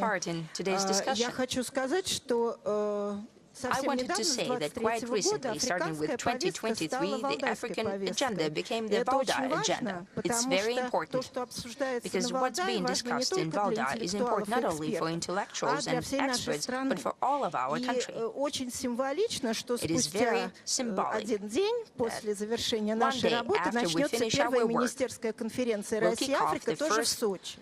Вы на пресс-конференции БРИКС сказали, что Африка вместе с Юго-Восточной Азией является новым центром глобального роста. Сегодня вы повторили эту мысль.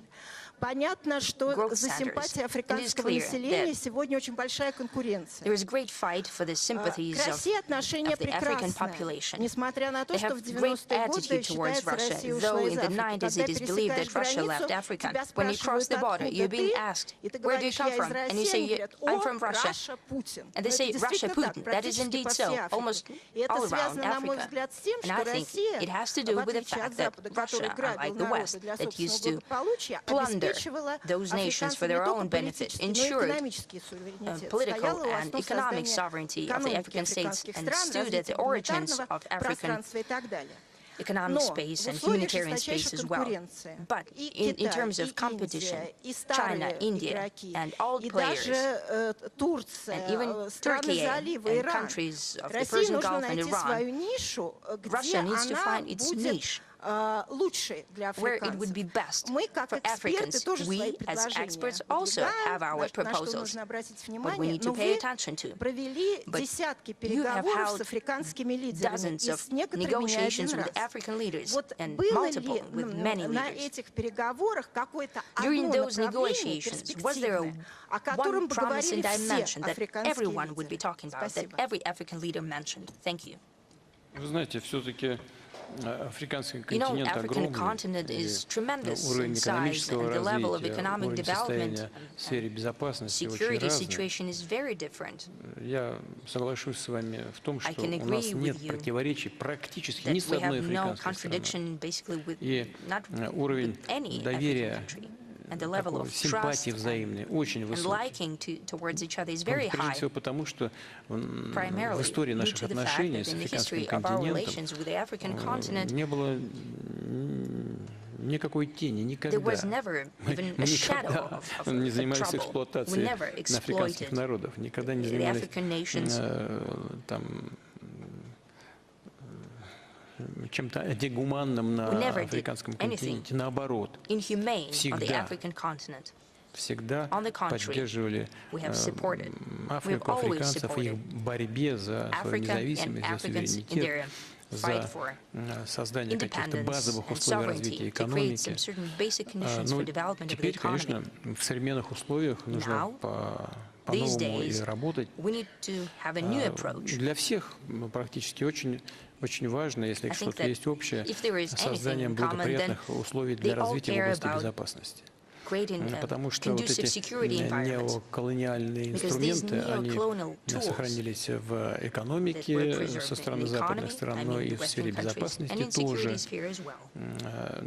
И все это в совокупности давало определенные преимущества together, и that gave возможность certain advantage использовать эти неоколониальные possibility to инструменты. use these Но это людям уже neocolonial надоело, tools. тем более, People что got отдачи-то tired of that, большой они от especially этого не since there видят. was no great revenue Вот from на that. этих, я уже говорил, могу только повторить, I can на only наших repeat встречах, myself на that during our саммитах meetings at summits и на двухсторонних and встречах bilaterally as well, африканцы никогда ничего не Africans просят, не never клянчат. ask or Они beg не for стоят с anything. протянутой рукой. They Они, never во-первых, extend быстро a развиваются, demanding hand. They're во-вторых, developing чувствуют, что у них very есть ресурсы и fast. And they возможности, know that they а have в-третьих, они resources and просят только об capacities. одном – They're наладить asking for only one естественное, thing, взаимовыгодное to build a сотрудничество. natural and mutually И мы beneficial тоже к этому cooperation. стремимся.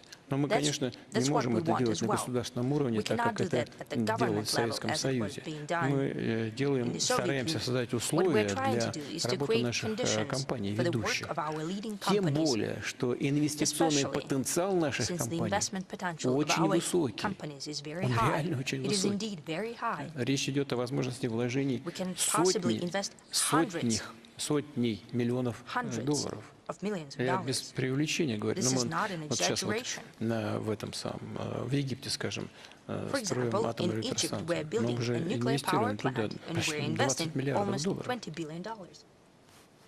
Так, на минуточку. Значит, но Just some figures for you. и в других странах, в других областях мы And готовы in other также countries and in other работать. Но, spheres, we're also конечно, prepared to do the трудно same. очень работать в сфере It is экономики, very hard если to work in the sphere of нет, не economy созданы условия if there are для no обеспечения conditions to ensure безопасности. security. Ведь, скажем, в Сахельской зоне, там, Сахельская, она до сих пор там людей терзают различные полутеррористические или террористические группировки. В той или другой стране внутриполитическая нестабильность. И практически все обращаются к нам с помощью помочь им в этой сфере. С удовольствием в рамках международного права мы стараемся им помочь. При этом мы никого не пытаемся выдавливать оттуда. Понимаете, вот иногда на нас обижаются некоторые европейцы. Вот вы создаете условия, нас выдавливают. Да мы здесь ни при чем. Просто вас не хотят там уже видеть.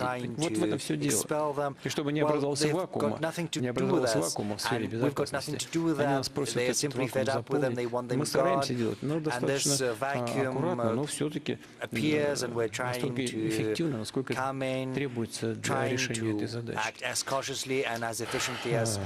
Да, очень много, и прежде всего нужно делать в сфере экономики. Мы постараемся в этом направлении работать. А вот такие встречи, как будет завтра или послезавтра, министерская встреча, такие встречи призваны создать благоприятные для этого условия. Но и подготовка кадров продолжается, она до сих пор идет. Подготовка, причем кадров и в гражданской сфере, и в военной сфере, в наших учебных военных заведениях обучаются специалисты, будущие специалисты вооруженных сил этих государств. professionals for в the сфере military подготовки for these countries have кадров been в правоохранительной области то же prepared. самое. The same В goes общем, for мы law будем enforcement работать по всем agencies. направлениям. We're В going to сфере pursue культуры. У нас же огромный every интерес path and every avenue in в culture России к because there's a культуре great deal of народов interest Африки. in Russia И надо сказать, in что the это взаимный, interests конечно, of интерес. African nations. And I think Будем this напряженно, interest is ответственно, системно reciprocal. работать по этому. We're going to do everything in our power, doing that work in a systemic fashion. Let's move Дайте, over пожалуйста, there. микрофон тому, кто вам приглянется. Yes, please give the mic to whomever you take liking to. Молодец. Yes, please. Great. Кто вам приглянул? I'm happy to be the second woman raising the question to you, Mr. President. I'm Hua from Beijing Club for International Dialogue. If we make this assumption, if we go back to 2 years ago, probably February 2022, what would you say to Chinese leader about the Taiwan issue at that time? And if we look forward to another quarter from now, 25 years, say 2049, what in your mind a multipolar world will be look like? And isn't a major force of this pushing to the multipolar world it should be a unified country? Thank you. Я начну с того, чем вы закончили. Мне бы хотелось, чтобы мир был сбалансированным, и чтобы в нарождающейся многополярной системе учитывались по максимуму, насколько это возможно, интересы всех участников международного общения, чтобы была создана система, которая бы учитывала интересы друг друга, и чтобы был создан механизм поиска компромисса. Надеюсь, что нам удастся создать такую систему. Во всяком случае, стремиться к этому нужно. Кто этого хочет, если такие силы, которые стремятся к этому? Есть, конечно. Прежде всего, это участники БРИКС. Мы только что об этом говорили, и говорили об этом на саммите в Казани. Но это, извините меня, это немало. Ваша родная страна, Китайская Народная Республика, это Индия, это ЮАР, это Бразилия, крупнейшая страна Латинской Америки. Россия, которая представляет ваш покорный слуга сегодня, и весь российский народ, уверяю вас, настроен именно на такое мирное развитие, миролюбивое развитие ситуации в мире, создающее условия для того, чтобы процветали все участники международного общения. Так что, не знаю, прогнозировать невозможно, но стремиться к этому нужно. What the world is going to look like, but this is something we need to aspire to. Yes, please. Please stand up. Yes, over to you. Mr. President, thank you for your in-depth analysis, for your responses to the questions we've posed. You said that sometimes it's difficult to talk about means and military means. My question is about that. Yes, please speak into the mic. My question is precisely about that. Russia has traditionally criticized the use of military force for resolving difficult international situations, but in 2022, Russia resorted to using force. You make a convincing argument why this was necessary, and your explanation is very convincing as to why Russia was in the right to use force back then. But, you know, if you И конкретно, если спросить о Ближнем Востоке, за кем в этом регионе Россия признает право на применение военной силы, а чьи военные акции считает незаконными в современных условиях того кризиса, который развивается. И еще уточняющий вопрос в этой связи, почти такой технический. В каких границах Россия признает Израиль? Потому что, когда речь заходит об агрессии, самообороне, апелляции к этому базовому праву, то вопрос границ, конечно, возникает. Спасибо. Это несложный вопрос. Ситуация сложная, а вопрос несложный. И я попробую сформулировать его сразу в двух частях. Россия считает необходимым исполнить все решения Совета Безопасности и Генеральной Ассамблеи Организации Объединенных Наций по Израилю и Палестине. Это не конъюнктурная политика, эта позиция является традиционной еще со времен Советского Союза, и Россия продолжила эту линию, так что если будут исполнены все решения Совбеза и Генассамблеи по поводу создания двух независимых суверенных государств, это, на мой взгляд, и будет основой для решения кризиса, каким бы тяжелым и острым он не был сегодня. Владимир Владимирович, не могу не доспросить, раз уж зашла речь о границах, а Украину мы в каких границах узнаем? Знаете, мы всегда признавали границы Украины в рамках наших договоренностей после распада Советского Союза. Но обращаю ваше внимание на то, что в Декларации о независимости Украины и Россия это поддержала, значится, что Украина является нейтральным государством. Но затем и на этой базе мы признавали и границы. Но позднее, как известно, украинское руководство внесло изменения в основной закон и объявило о своем желании вступить в Организацию Североатлантического договора. А мы так не договаривались. Это во-первых. Во-вторых, мы никогда и нигде не поддерживаем никаких государственных переворотов, не поддерживаем его и на Украине. Мы понимаем и поддерживаем людей, которые с этим госпереворотом не согласились, и признаем их право защищать свои интересы. У меня уже неоднократно состоялась дискуссия с генеральным секретарем ООН.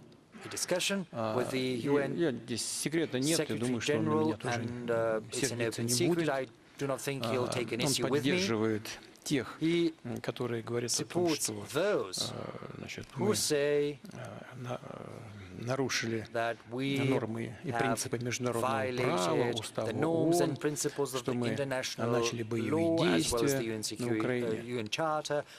Я уже говорил, но воспользуюсь, пожалуйста, вашим вопросом, повторю еще раз логику наших действий. Смотрите. Если в соответствии со статьей 1, по-моему, устава ООН, каждый народ имеет право на самоопределение, то и люди, которые проживают в Крыму, и люди, которые проживают на юго-востоке Украины, не согласившиеся с госпереворотом, а это незаконный антиконституционный акт, имеют право на самоопределение. Так?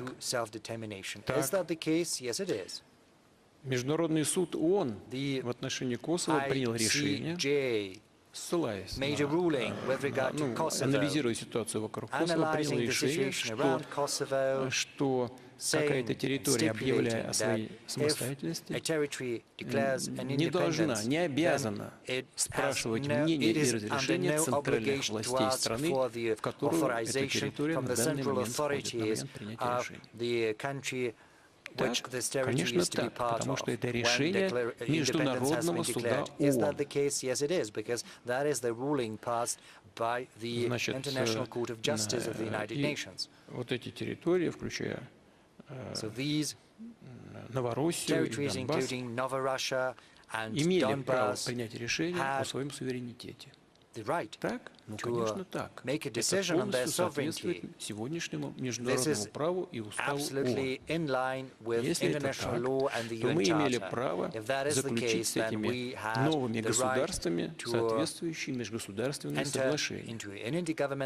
Так? Ну, конечно, так.